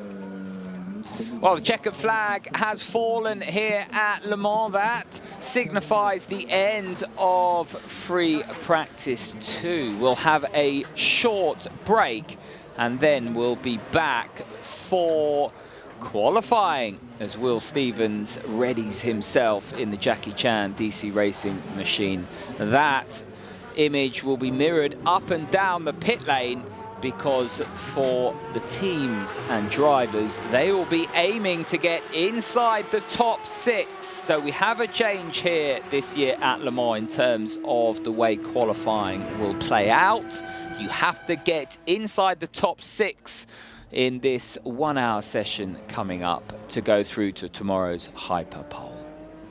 Free practice 2, the overall classification, the 8 Toyota leading the sister machine with Rebellion in 3rd. The Racing Team Netherlands machine is 4th overall, the fastest LMP2 class car, ahead of the Jackie Chan car in that class. The Toyota in 7th overall, Antonio Felix da Costa behind that. In GTE Pro, it was Porsche, Aston Martin Porsche, 7/10 separating the top 3 there. The 92 ahead of the 97, ahead of the 91. And then in GTE AM, 33rd overall and quickest, Matt Campbell in the Dempsey Proton machine, ahead of the 38th overall in 2nd place, a 61 Ferrari Lucic Racing machine of Com Ledegar, and then the Gulf Racing machine of Benjamin Barker, the 86 in 3rd in GTE AM. Everyone bar the number 1 Rebellion got a timed lap in. The Rebellion did get out and in though after an engine change in that session.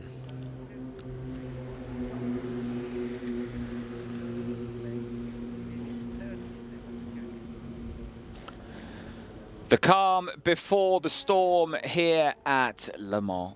The grandstands may be empty, but the action is about to roar as the cars get into qualifying mode and duke it out for that all-important top 6 position and that place in the coveted Hyper Pole, which will be live for you tomorrow. But for now, live the passion of the 24 hours of Le Mans with Total Excellium. Total, official fuel partner.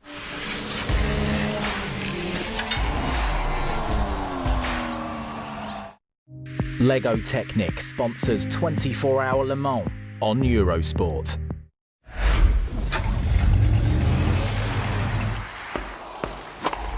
Edge of your seat entertainment. Virgin TV sponsors Eurosport.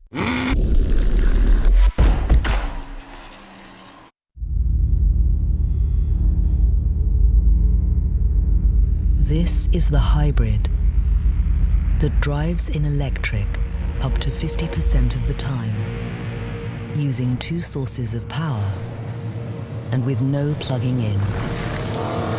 Small details for those who see a bigger picture. This is the Lexus UX self-charging hybrid.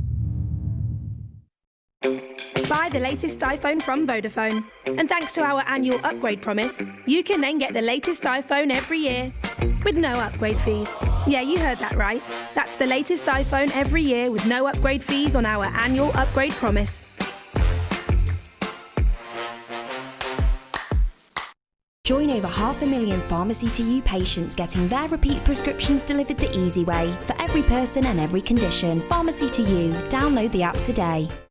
Hi, my name is Henry, and I'm the founder of Look After My Bills, We believe too many people are overpaying for their gas and electricity. That's why we set up Look After My Bills.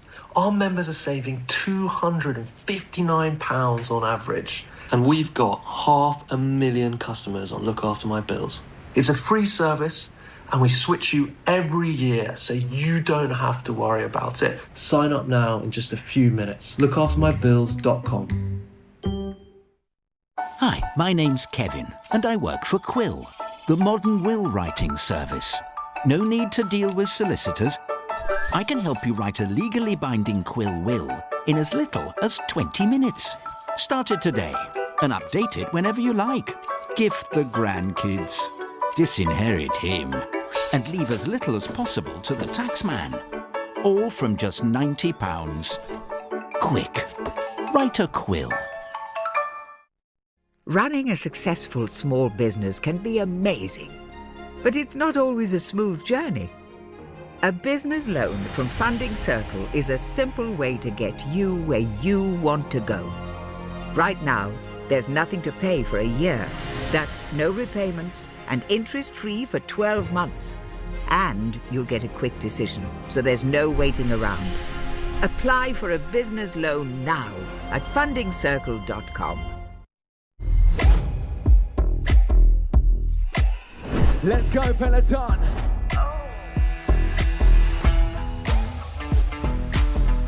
Dave and Carter, if you've got this. Welcome to your 30-minute full body strength. Nice work, Peloton. I got you. Come on.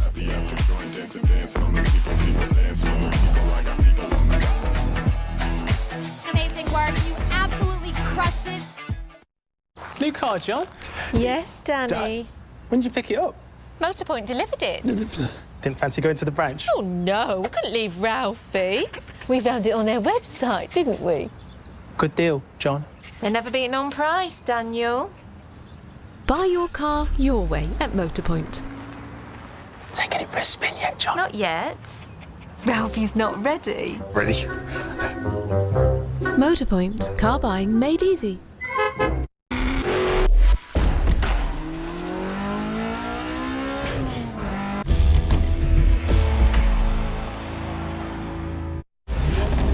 Lego Technic sponsors 24-hour Le Mans on Eurosport.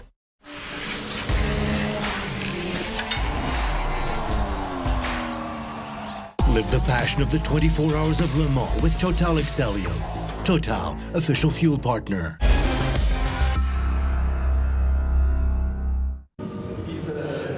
So, welcome to Le Mans. This is qualifying as you've never seen it before at the 24 hours. They've had 2 free practice sessions totaling some 7 hours of running. Now they've got 45 minutes to get in a time to qualify them for tomorrow's Hyperpole qualifying shootout. The top 6 cars in each class this afternoon will move on to the Hyperpole. So, Damien, no pressure whatsoever. No, very interesting concept. I think it's a good step forward, and this is going to be a really interesting 45 minutes. We know the cars have just come straight from practice, 4 hours of practice. Doubtful that any of these cars are in high camber qualifying modes. So it looks like, yeah, they're probably all on race setups, but nonetheless, they're going to want to qualify well, aren't they? But they're not going to want to really show too much either, because, of course, they run the risk of being BOP'd before the race, after qualifying and before the race. We saw the results of that last year. Damien, what about tyres? Can Michelin and Goodyear throw special Qualy tyres at them, or are they stuck with what they've got for the weekend? No, they have allocations. There's no special qualifying tyres, from what I understand. They'll just be running presumably new slicks. They have an allocation, and it's worth noting that for the race itself, the allocations, for example, they don't have a new set of tyres or the chance to put on a new set of tyres each time they pit. No, much less. In fact, some of the LMP2s, LMPs, including the LMP2s, will have to triple, if not quadruple, stint sets of tyres. On the GTs, it would be practically impossible for them to do that because they're a different sort of car. They probably have 40% more weight. They're higher, they move around a lot more, they use their tyres a lot more, even though this track is not particularly abrasive in terms of the surface. You're going to see GTs double stinting tyres. But that puts a lot of pressure as well on drivers because there's no ABS, for example. So, you know, if you lock a wheel and you flat spot tyres, that's those tyres in the bin, Mark. Yeah, Damien, something else, of course, they're going to have to look out for in qualifying is the sun. Because they're going to, the sun, it's now 5:15 here in France, the sun is starting to sink. There's going to be places on the track, isn't it, where they're going to have the sun directly in their eyes. Yeah, that's right. And, you know, some of them will have nicely tinted visors that they may not always use in the down position, but if they just pull it down a little bit, it'll give them some rest from the sun, if you like, of their eyes. And that's a good point, because it is difficult. You know, it's difficult when the sun's in your eyes. Motorsport is, a lot of it is to do with vision, I can tell you, and I'm not, you know, trying to be smart or funny by making that statement, but it's all to do with where you look. We just saw there in practice one of the GTs going off. I think it was at the left-handed Indianapolis, and he went off into the gravel a little bit, just dropped a wheel, and the following LMP2 did the exact same thing. And we're just hearing, what was that, a bit of a row in the garage?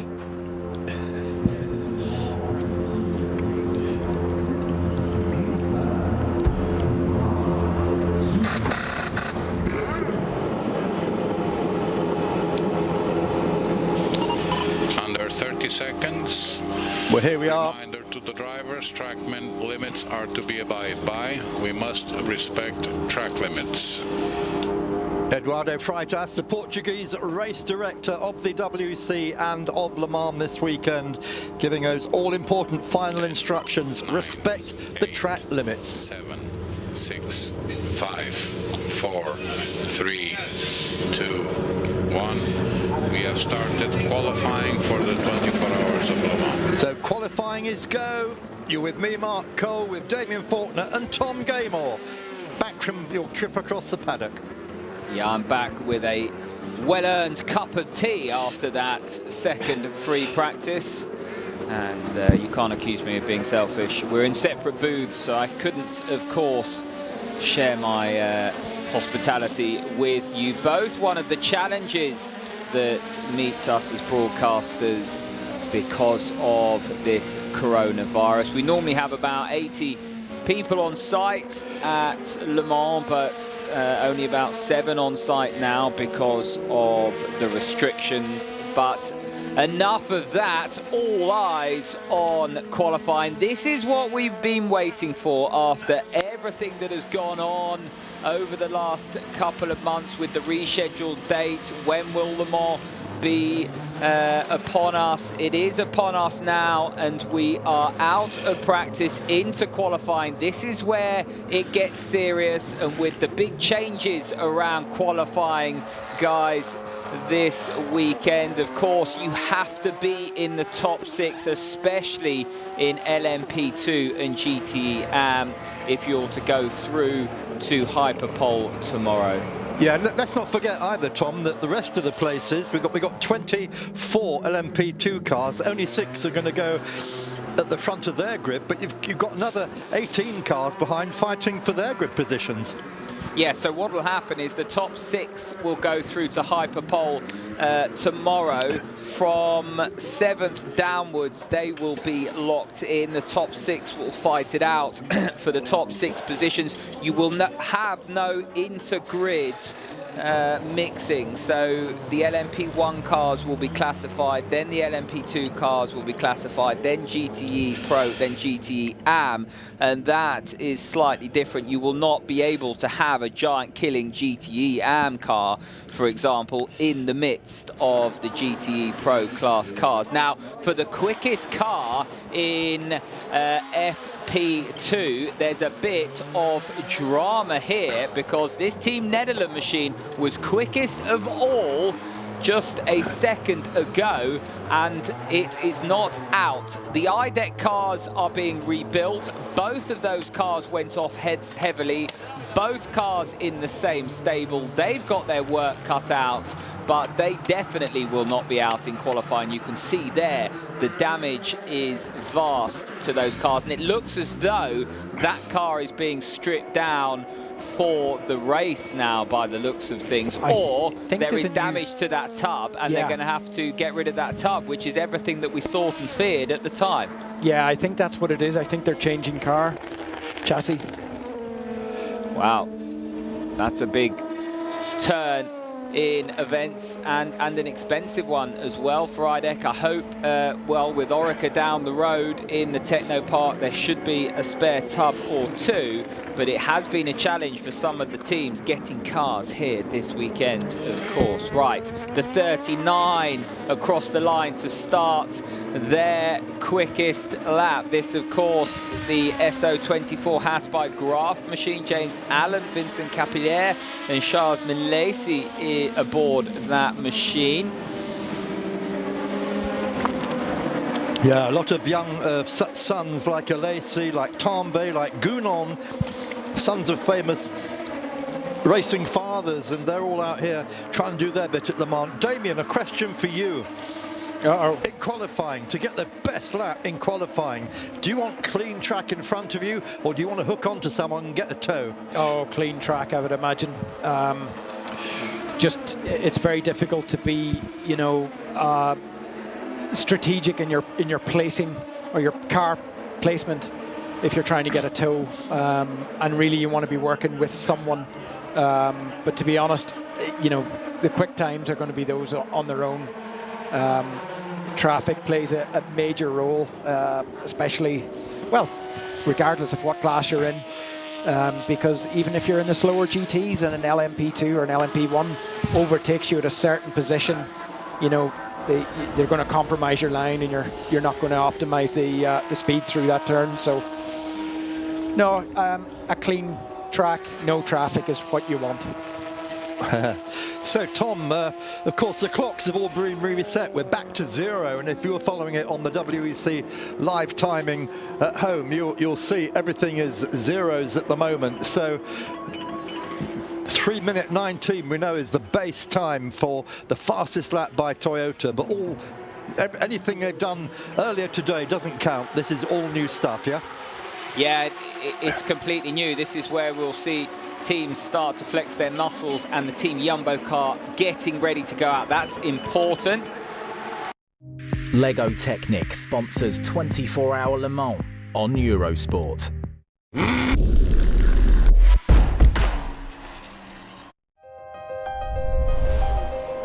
For Rolex and motorsport, and away we go. It began in 1935. Bluebird is burning up Daytona again. Championing the legendary races from Le Mans to Melbourne, and the drivers who test the limits. Continuing to move motorsport ahead.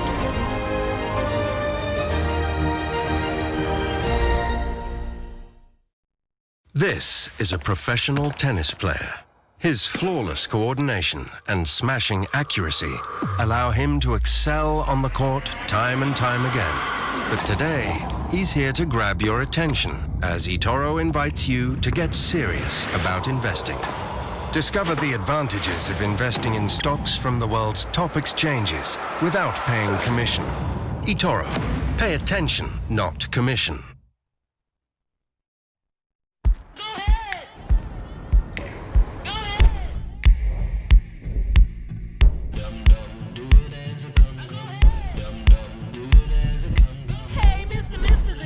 Take a picture, think you wear a wrong size, cause them clothes don't fit maybe, possibly, accept the possibility. Know where the hedge is low, you can jump to the side and scream. You keep failing cause you're high aiming. No one said your journey would be fun. Go ahead! So excited! Oh, me too. We'll have to rename it. Oh, yeah. The usual, ma'am.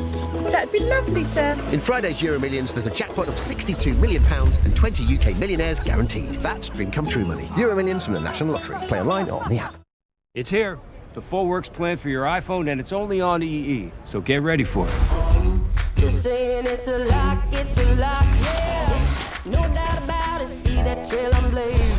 Dark as an arrow, shoot straight to the top. I got the whole damn world in the palm of my hand. I got the whole damn world in the palm of my hand. I don't try to hide it, I just be who I am. I got the whole damn world in the palm of my hand. Got me feeling good, so I say it. Get all the music, TV, films, and games you can handle on the full works plan for your iPhone. Or get Plan Envy.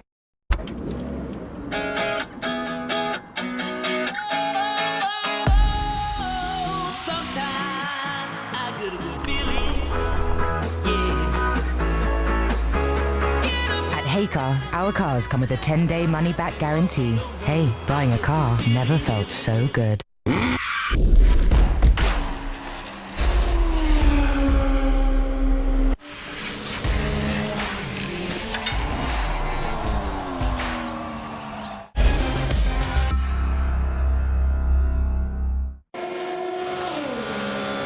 Well, if you're just coming back, welcome to qualifying here at Le Mans. And straight away, it's the number 7 Toyota Kamui Kobayashi who is quickest of all, a 3:17.0 last time around. His teammate Kazuki Nakajima, who actually holds the quickest lap here, a 3:15.3. Second quickest, 2/10 behind, a 3:17.3 for him last time around. The Rebellion, 9.5 seconds away, a 3:26 in third place. So Bruno Senna must have had a bit of traffic there. What is going on in LMP2? It's Will Stevens straight to the top of the timesheets ahead of Paul de Rista. Then it's Jean-Eric Verne. So it's Jackie Chan, United Autosports, G-Drive, the top 3. And they are separated by, wait for it, a 1/10 of a second. Thank you for that, Tom. Let's take you further down. Gulf Racing, Ben Barker at the moment, the fastest GT. He's put in a quicker lap than Michael Christensen and Alex Lynn, but that will change very quickly. Even as I say that, Alex Lynn goes to the top of the pile with a 3:50 for Aston Martin from the 3:52 for Porsche's Michael Christensen. Yeah, Norman Nato there looking on.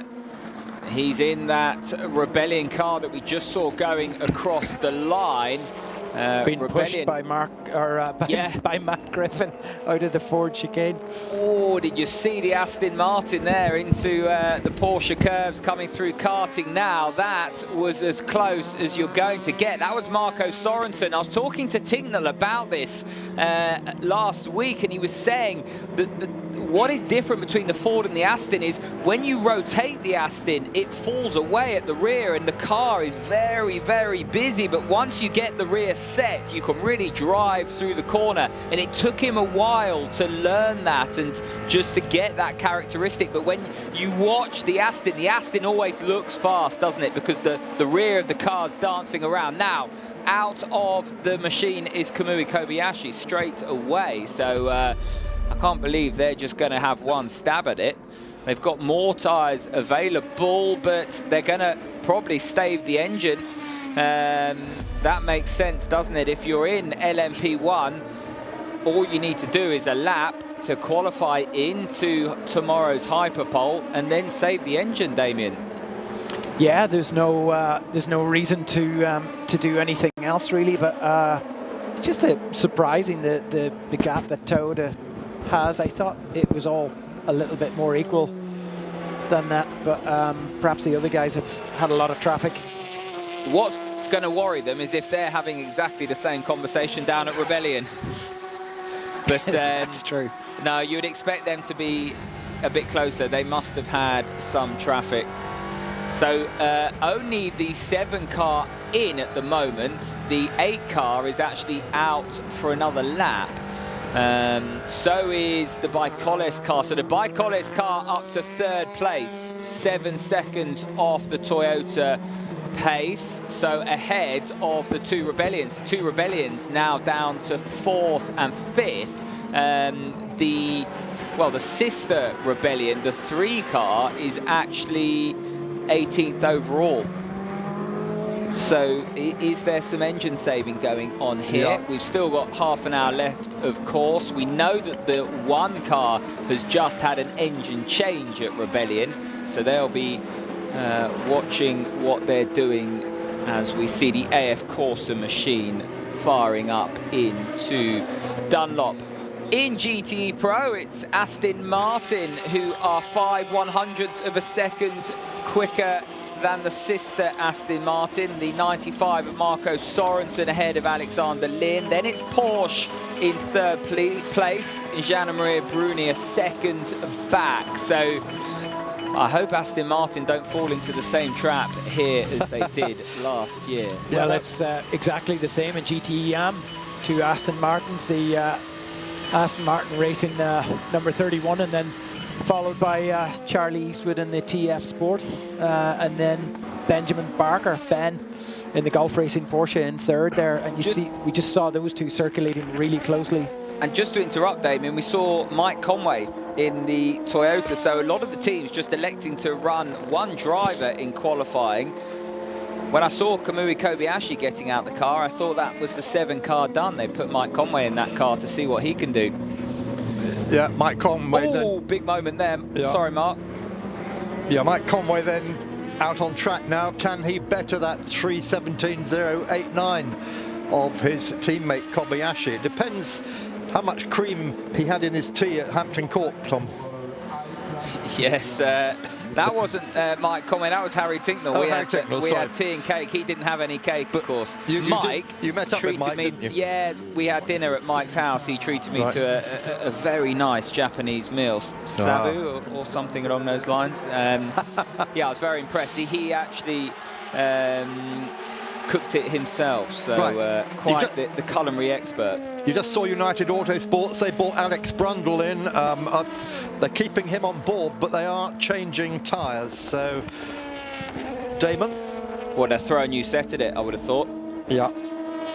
Yeah, and a nice shot there of I think that was James Allen in the 39, was it, that we just had coming through the Ford chicane, the first part of it, losing the rear when he was up.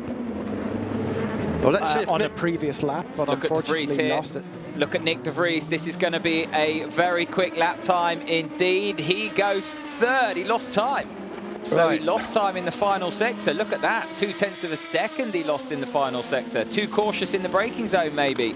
Yeah, it's still at 27, though. They're all putting in 27s, aren't they? The top 8 at the moment.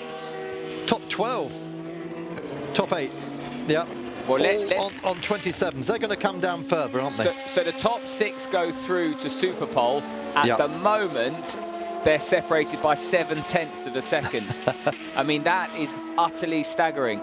0.7 of a second separates the top 6 in LMP2. Now, we said it was going to be tight, and that is very, very tight. This is, of course, a 13.6 mile circuit, and with lap times of around 3.5 minutes, that is monstrously close. I mean, at 150 miles an hour, 0.7 of a second is unmeasurable by the human eye.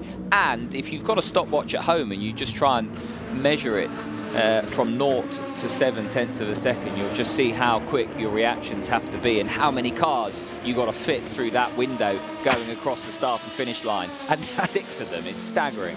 And keep doing it after a few pints. See how that works out. There you go, Damien Faulkner's challenge for the weekend. Right, let's just have a look at the classification. Hasn't changed in LMP1. It's still 7 Toyota, 8 Toyota, the Bicoles car, and then the 1 Rebellion and the 3 Rebellion.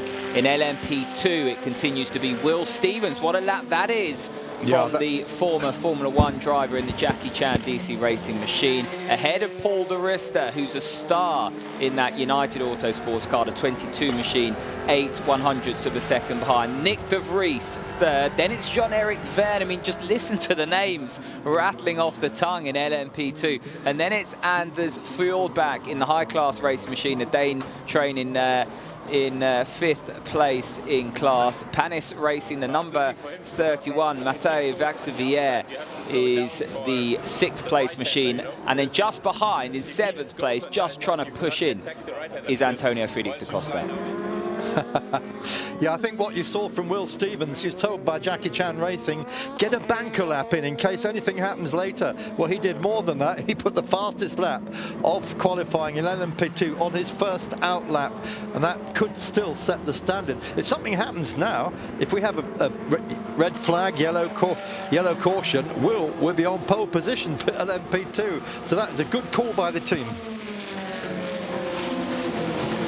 So very tightly fought out in LMP2. It's still the 95, 97 Astons leading the 91 Porsche in GTE Pro. Missing out at the moment is the WeatherTech Ferrari and the 51 AF Corsa of Alessandro Pierre Guidi, because behind the 91 Porsche is the 92. And then you've got the Rizzi Competizione Ferrari and the AF Corsa 71 of Davide Rigon. Lego Technic sponsors 24-hour Le Mans on Eurosport. This professional tennis player is here to grab your attention, while we tell you that eToro offers commission-free stock investing from the world's top exchanges. eToro, pay attention, not commission. Said maybe you're gonna be the one that saves me. And after all, you're my wonderwall.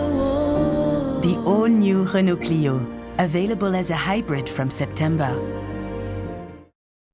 A whopping 100 gigs for a tiny 20 pounds per month sound. Introducing the biggest, smallest thing to happen to your phone. Make any phone punch above its weight by connecting it to EE, the UK's #1 network for 7 years running. So get our smallest, biggest SIM-only deal, a huge 100 gigs for just 20 pounds per month. Online, over the phone, or in store. Following a few hiccups in their first year, the CEOs of Britain's newest bank, Antandek, are reaffirming their brand beliefs. What are the core values of the Bank of Antandek? Well, always keep your feet on the ground. The really amazing thing about banking is it's swings and roundabouts, really. It's mainly swings. We haven't got a roundabout. With their customers' needs in mind, the boys have had a small thought that is set to make a big impact. The secret of banking is really simple. You can go on all you want about crunchy numbers and algorithmics, but essentially it's all about giving people what they want. Tiny pens. Tiny weeny pens. They love these. They're really cute. Meanwhile, at Santander, they're running free virtual scam awareness events with specially trained staff to help customers feel more confident with online and mobile banking. See what's possible at Santander. It's time the word free became a little more clear. Choose a free gift with Confused.com rewards.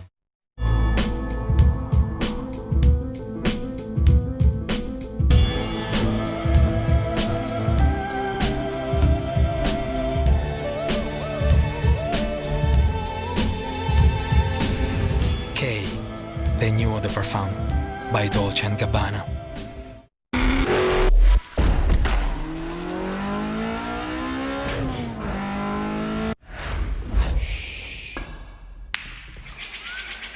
Edge of your seat entertainment.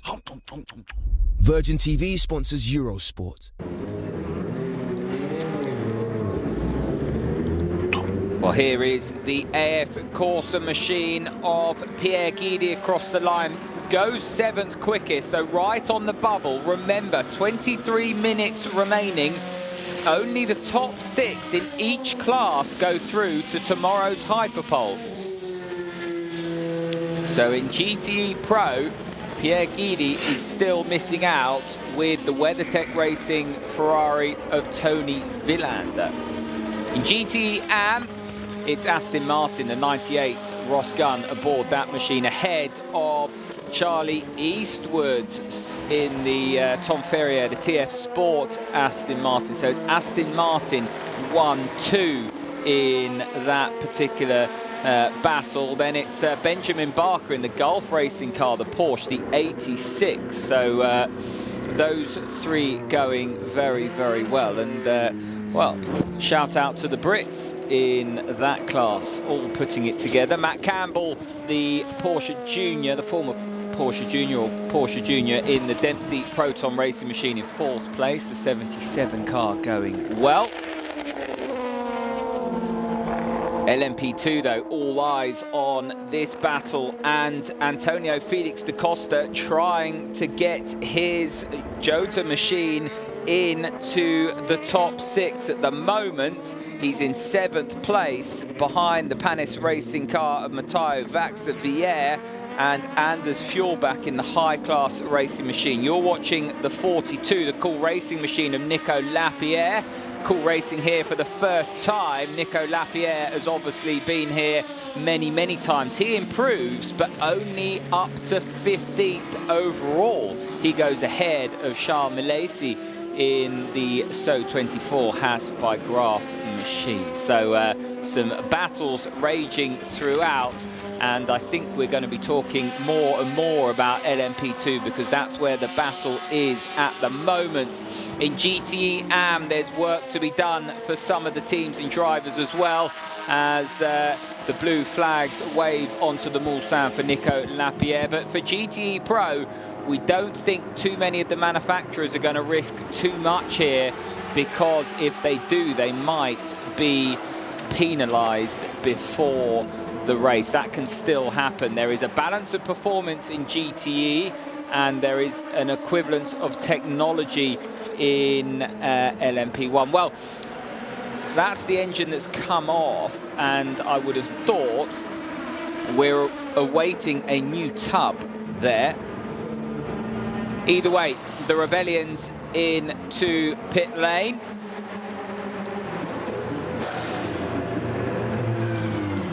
It looks as though it's Louis Delatraz getting into the number 3. Was it Nathaniel Berton getting out of that car? No, Romain Dumas getting out of that car. Bruno Senna's dragged the 1 car up to 3rd place. He's closed the gap down to 5 seconds now between himself and the lead Toyota. And the lead Toyota is Mike Conway. Well, that time set by Kamui Kobayashi, but Conway out in the car now. And 1 or 2 of the teams electing to put a second driver in. Now, looking at Twitter, had a question from Diane Bird. Is it just 1 driver who does quali? Well, it's down to the teams, but a lot of the teams just electing to have the 1 driver in there, but some of the teams electing to run 2 drivers. It's a very short session, Damien, 45 minutes. Yeah, and Tom, just to say that Alexander Pierre Guidi is coming in now. He is still outside that top 6 bubble, so they pulled him in. They're perhaps going to put James Collado in the car to see if he can move that car up into the top 6. James Collado, Pierre Guidi, former world champions, of course, need no introducing to the GT Pro class. Both can get it done. James Collado, a Brit who came up through the Racing Steps Foundation alongside the likes of Ollie Turvey and Oliver Rowland, and well, the list goes on there. Ben Barnicoat, of course.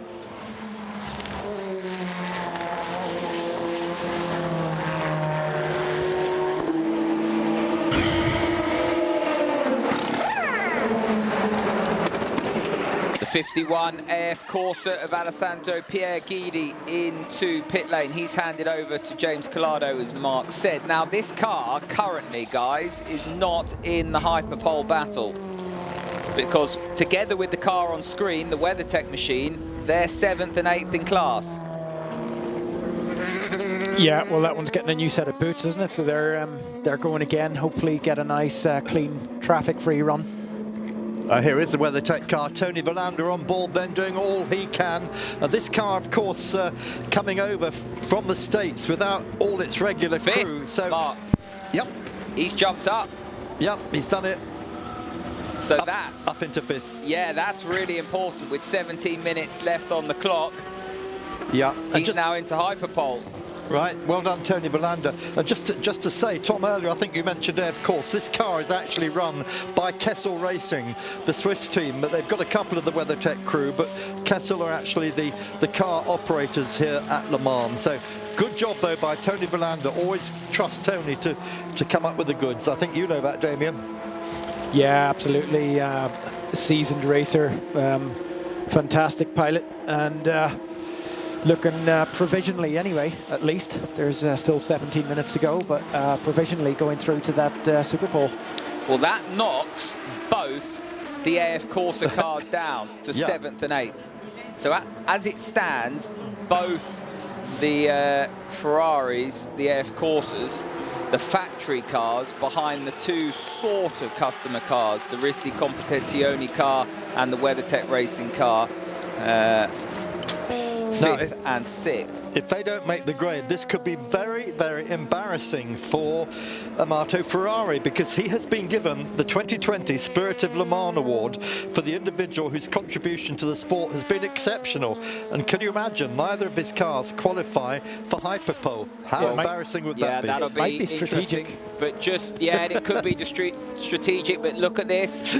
Alex Brundle on a lap here. He's got traffic. 9th, he's 9th overall. He's up.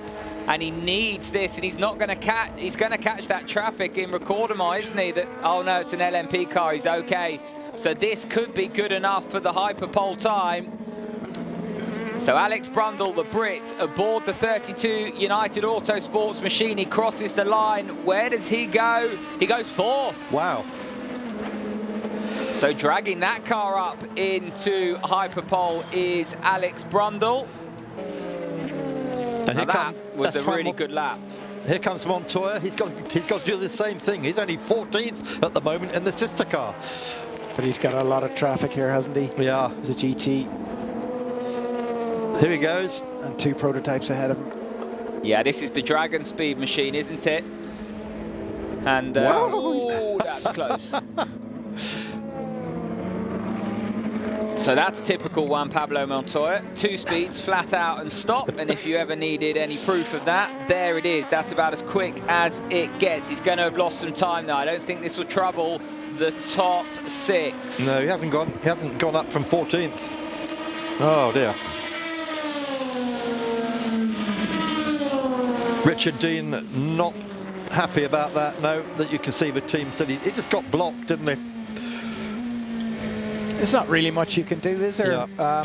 I mean, obviously there was other LMP cars. LMP cars. I think one was a Toyota.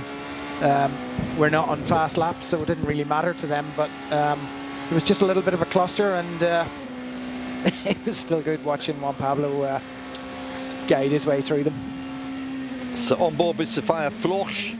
She's in the Richard Mille team, the team put together by Michel Mouton. It's run by Signatech, and Sophia, of course, accompanied by Tatiana Calderon and Beitska Visser. Catherine Legg, we mentioned earlier, still recovering from her leg injuries in that ELMS crash. And wasn't it a great moment, Damien? Yeah, Juan Pablo. I mean, he's just so exciting to watch. He's always been exciting to watch, hasn't he? Yeah, it's just the spectacular. Of course, the Toyota was heading for the pit lane, so well, that's what held everything up. Yeah, wrong place, wrong time. Well, there was a GT car as well, just coming through the Porsche curves, the last of the Porsche curves.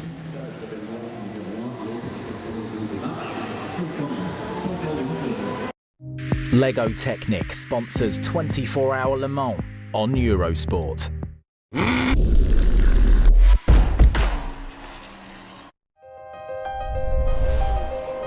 For Rolex and motorsport, And away we go! it began in 1935. Bluebird is burning up Daytona again. Championing the legendary races from Le Mans to Melbourne and the drivers who test the limits. Continuing to move motorsport ahead.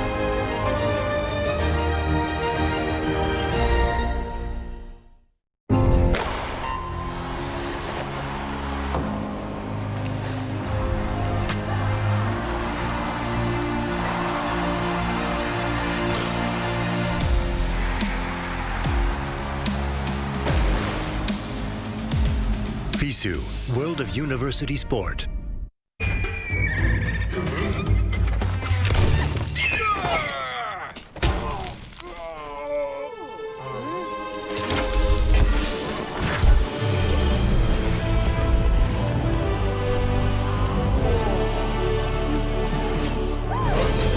Forge of Empires. Develop your own city from the Stone Age to the future. Available in the App Store and at FOE.tv. Forge of Empires. Play now for free.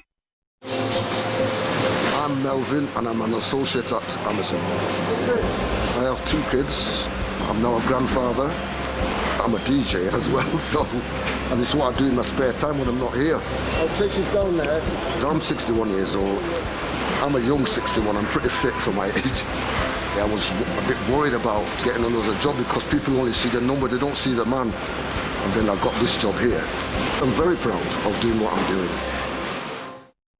doing. Trying to hit a deadline and your laptop just crashed? It's switching time to a Chromebook. Switch to built-in virus protection. Switch to Chromebook. It's here. The full works plan for your iPhone, and it's only on EE, so get ready for it. Just saying it's a lock, yeah. No doubt about it, see that trail I'm blazing. Drop fast and narrow, shoot straight through. I got the whole damn world in the palm of my hand. I got the whole damn world in the palm of my hand. I don't try to hide it, I just be who I am. I got the whole damn world in the palm of my hand. Got me feeling good, so I say it. Get all the music, TV, films, and games you can handle on the full works plan for your iPhone, or get Plan Envy.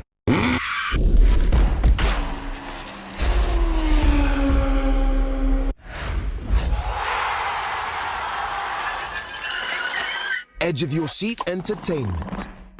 Virgin TV sponsors Eurosport. We've seen that before, guys, haven't we? I think actually with Montoya a couple of years ago in an LMP2, we saw it just right there. It's that curb that just sucks you in on the left, approaching Tête Rouge. So 10 minutes remaining of this qualifying session, and as it stands, we got battles royale through multiple different classes. In LMP1, everyone's going to make the hyperpole tomorrow, but it is the 7 and 8 Toyotas that lead the way from the 1 Rebellion. Now, Bruno Senna's got that gap down to 4.2 seconds. Nick de Vries has gone quickest of all in LMP2. He's taken that top spot away from Will Stevens. He's smashed it half a second quicker. Paul de Resta now down to 3rd in the United Autosports machine. Then it's Jean-Eric Verne in the G-Drive, the 26, and the high-class racing car of Kenta Yamashita is in 5th place. Then it's the G-Drive racing car of Nick Tandy. Now that car did no running in FP2, so for Nick Tandy to drag that up into hyperpole contention, the top 6 of course, that is very impressive indeed. Yeah, that was a very good lap. Car he's showing of Ollie Jarvis and Ryan Cullen, who you mentioned earlier, G-Drive by Algarve. So well done, Nick. That was a really, really impressive lap. And Team JTR, Joe Tandy Racing, have been in touch on Twitter. They say, hey guys, hope you're well. We're looking forward to this weekend from Bedford and Thruxton, where they'll be doing stuff in the Carrera Cup. Team Boss, aka Nick Tandy, only completed 1 lap. Hopefully the car's okay for qualifying. Well, there is your proof. Hopefully he can stay in that spot.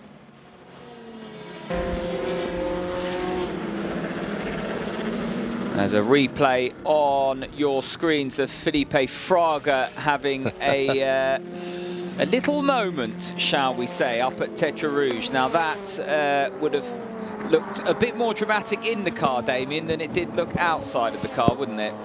Yeah, yeah, he's just hoping and praying that it doesn't slam into the barrier, and that his momentum will take him away from the barrier back onto the track again, but certainly not planned, and certainly not something you want to do. But as I said just there, I remember Juan Pablo Montoya doing that a couple of years ago.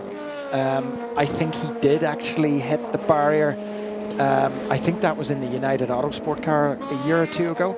Yes. I think he got away with it, but it was during the race. But it's just one of those curbs, Tom, like you said earlier, that you know, when you touch it, it just sort of drags you in, and it's very difficult, despite, you know, what steering lock you might have on it, to get out of it. Looking at the 71 machine, Davide Rigon aboard this car. Where's this going to put him? He needs to move up a position if he's going to feature in Hyperpod. He goes third. Wow. So they've turned that up. Yep. They've definitely turned that up. So and that's punted.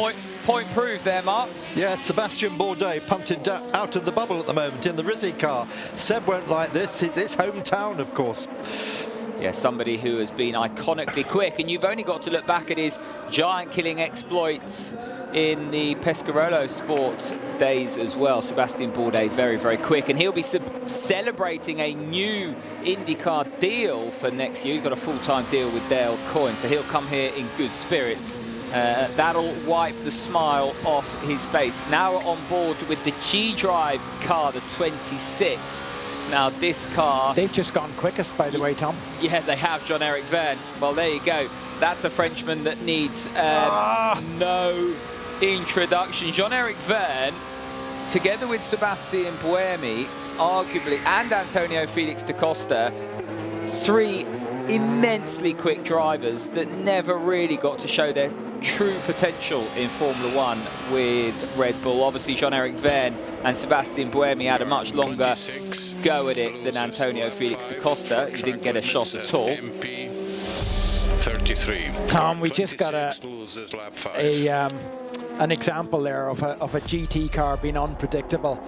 Just as Jean-Eric Verne was almost alongside him on the straight out of Tête Rouge, he cuts across, and that gap disappeared, and Jean-Eric Verne had to get on the anchors there to avoid that, and that's just, you know, I mentioned this earlier, drivers have got to be predictable. So if they're at one side of the track and there's an LMP coming up, and I speak probably about the GT drivers especially, an LMP driver approaching them, they've just got to stay there, not move across at the last minute and close a gap where the LMP2 driver or LMP1 driver has made it already committed to going in that side of them. I think we're going to see more of this because of the restrictions around travel and the crisis that we're in with coronavirus globally. It's been very difficult to get this race up and running. 177 drivers here. It was going to be 180, of course, before Ginetta dropped out.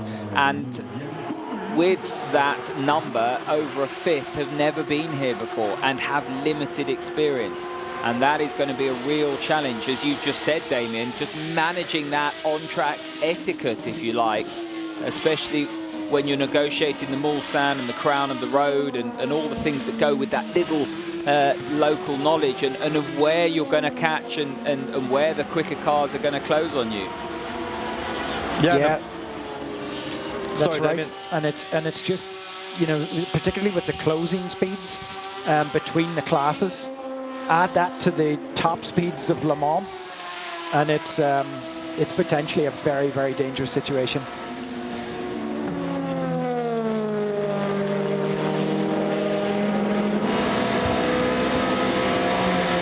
On board now with the Jota machine. Now this is a car that absolutely has to drag itself up into Hyperpole. It's a very, very quick car with a very strong lineup, and Antonio Felix da Costa's wringing the neck of that machine. There's the G-Drive car that he's passing that's just gone quickest of all, but has it because a couple of others have gone quicker. Now Antonio Felix da Costa comes out, and I think that it's all changed in LMP2 because there's been some kind of discrepancy around whether or not Jean-Eric Vergne's lap was legal, I think. Yeah, track limits we had. We had talk about, but you saw there as well that Antonio Felix da Costa took a huge chunk out of the grass coming up into the Porsche curves. That's not track limits, but it couldn't have helped. But he's into 6th place, and that's what counts for him. Yeah. And did you see that 4-wheel drift out of the Ford chicane onto the pit straight? He was pushing there. That was on pole or around the pole from Antonio Felix da Costa, and that was good to see. This is what the qualifying has been aimed to deliver in terms of getting all the cars pushing together to try and get into this hyperpole session to go again tomorrow. And so far, so good. It's worked. Yeah, I'm enjoying it. That was a mega lap, wasn't it? And look at that clock, gentlemen. 2 minutes 15 to go. Right, so who's in at the moment? Nick de Vries, they're in the pits, they're done. The Racing Team Nederland machine. So is Jean-Eric Vergne, the G-Drive car, in 4th place. Will Stevens, I think, is out on track. So is Paul de Resta. They're 2nd and 3rd in class at the moment in LMP2. Antonio Felix da Costa on the bubble. What's going on in GTE Pro? It's the 95 Aston ahead of the 97 Aston, ahead of the 71 AF Corsa, and then it's the 2 Porsches, the 91 and the 92, with the WeatherTech car of Tony Villander still up in 6th. So it's the Risi Competizione car of Sebastian Bourdais and Alessandro Pierguidi's AF Corsa machine that are missing out as it stands.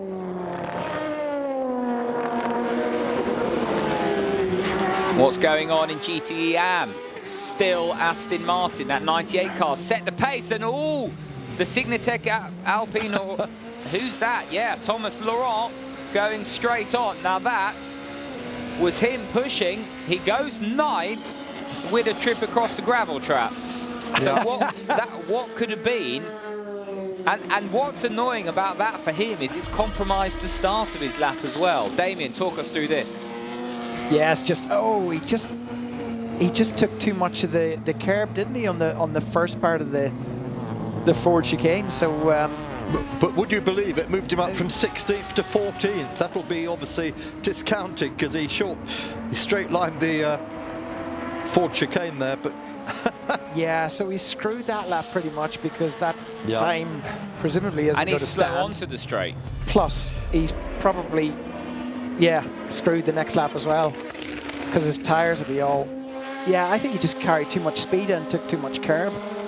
So at the moment, it's Aston Martin, Porsche, Ferrari, Porsche in GT AM, AF Corsa, Nicolas Nielsen, and the Dempsey Proton and Julien Andlauer, 7th and 8th, trying to push out Matteo Cairoli's Team Project One Porsche. That's the Mentos livery Team Project One Porsche, the 56th. They're 6th overall. Yeah. Checkered flag, but anyone who's already gone past the start-finish line will be on a final flying lap. The rest of them, they're done now for the evening, but let's see how this goes. Guys, I've just heard from Nick Tandy as well, from the horse's mouth. It was brake issues they had with that car. And he said the plus side is at least we have loads of tyres for the night session. So expect that car to do a lot of running tonight on new tyres. Well, Bruno Senna just gesticulating there. He's out of the car. He didn't manage to go any quicker, so 4.2 seconds off the Toyota. The 7 car, and that car's been behind the 8 car so far this week. Well, I say this week, today, and it's the 7 car. And that was Kamui Kobayashi's time from the beginning of the session that has pushed that car through.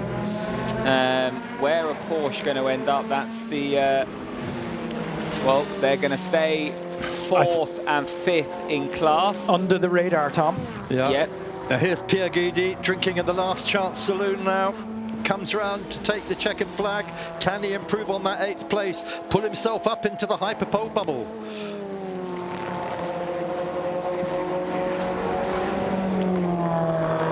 Well, no. Well, nearly. This is good enough.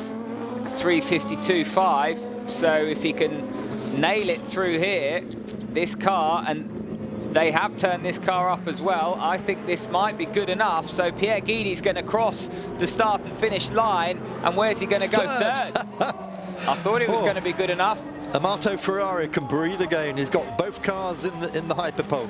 Yeah, so that is all changed. That means it's the WeatherTech and the Rizzi Competizione car that finished 7th and 8th, and you'd kind of, no disrespect to those two teams, maybe expect that, you know, because they're fighting the might of Ferrari, Porsche and Aston Martin, the 3 factory teams. And you just saw, for me there, the gameplay in that class, Damien, where they can just turn it up a little bit if they want. Yeah, totally, absolutely. I was just going to say that, like, where were the 2 Ferraris, you know, 30 minutes ago? They were 7th and 8th. Waiting to see what was needed. Yeah, exactly. And probably strategically, I'd say Porsche played the right game there. They got up there early enough, and now they look like they're not the quickest cars, sitting there in 5th and 6th, but they're through to the Super Pole, and that's enough, isn't it? And we saw on our screens there Guido van der Garde and the Team Netherlands car that was late out into qualifying, quickest in FP2, has secured the top spot in LMP2. And there is the GTM crew there, the Aston Martin crew, the 98. They're celebrating their pole position, their provisional pole. Of course, they'll go through to Hyperpole tomorrow to do it all again. So the worst they can start is 6th. The best they can start is, of course, 1st. And of course, what they get 2 completely new sets of tyres to run that Hyperpole tomorrow. So yeah, it's a shorter session as well. It's only half an hour long. So this is on board with the 36 Signatech Alpine. 10th overall for Thomas Laurent. He didn't manage to improve. Look how close it is in LMP2. Just look at that graphic on the left-hand side of your screen. Utterly staggering how close that class is. A 3:26.6, and yeah, it was basically a second, 1.1 seconds separating the top 6. So impressive stuff. This was Thomas Laurent pushing his misdemeanor at the end. Had to push, really, though. It's the initial oversteer on the left that takes him wide, which means he's compromised for the right, can't get it rotated, has to ride that curb, and that's what sent him over. There's the new tub at IDEC. And we thought when it went into the wall, didn't we, that it might have affected that tub. The chassis inserts around the suspension elements on that front right-hand corner, very sensitive. Well, it just looked horrendous, didn't it? Really, it looked sort of the remnants of a much bigger accident, really, because it was just at the second chicane on the way out, but it was probably just the blunt force that it hit.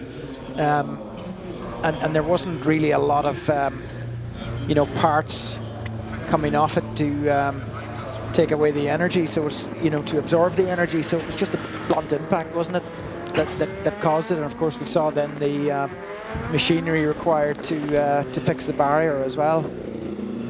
But the bigger problem here, gentlemen, is that those 3 drivers, Dwight Merrim and Kyle Tilley, neither of whom have been here before, and Jonathan Kennard, who has been here before, he finished 10th in LMP2 back in 2010, but they won't be able to get their night laps in tonight, will they? No, that's the big talking point now. Yeah. And that's one for Eduardo Freitas and the 6 race stewards. Right, here is the classification in LMP1, the 7 and the 8 car, of course, quickest. All 5 will go through to Hyperpole. The big talking point here, top 6 will go through. The Jota of Antonio Felix da Costa missing out in 7th place. So is the G-Drive car. That car dragged up by Nick Tandy, but only finished 8th overall. Top 6 again going through in GTE Pro to tomorrow's Hyperpole. The 7 and 8 car, the WeatherTech Racing Machine, and the Rizzi Competizione car missing out in that class. And then in GTE Am, we saw a picture of Ross Gunn celebrating. It is, of course, Aston Martin top of the tree, ahead of the championship leaders TF Sport. But again, the top 6 going through. It's the AF Corsa car, the 83, and the Dempsey Proton, the 99, that missed out right on the bubble in 7th and 8th. Well, what a fantastic qualifying session that was. That really has set the tone for this 88th running of the Le Mans 24 Hours.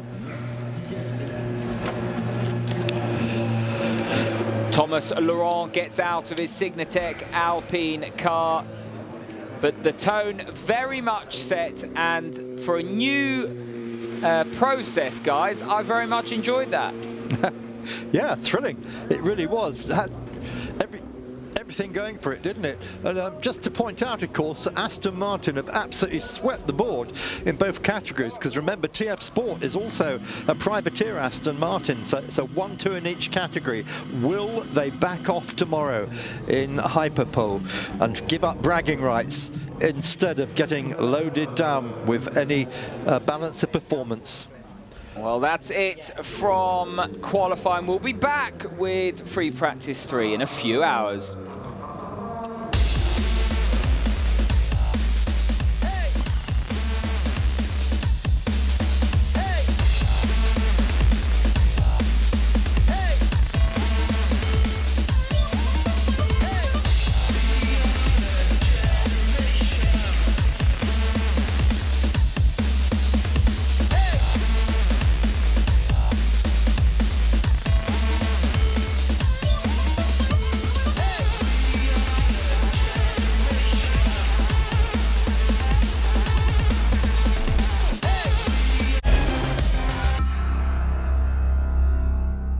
Live the passion of the 24 Hours of Le Mans with Total Excellium.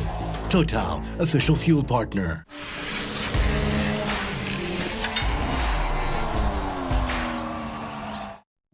Lego Technic,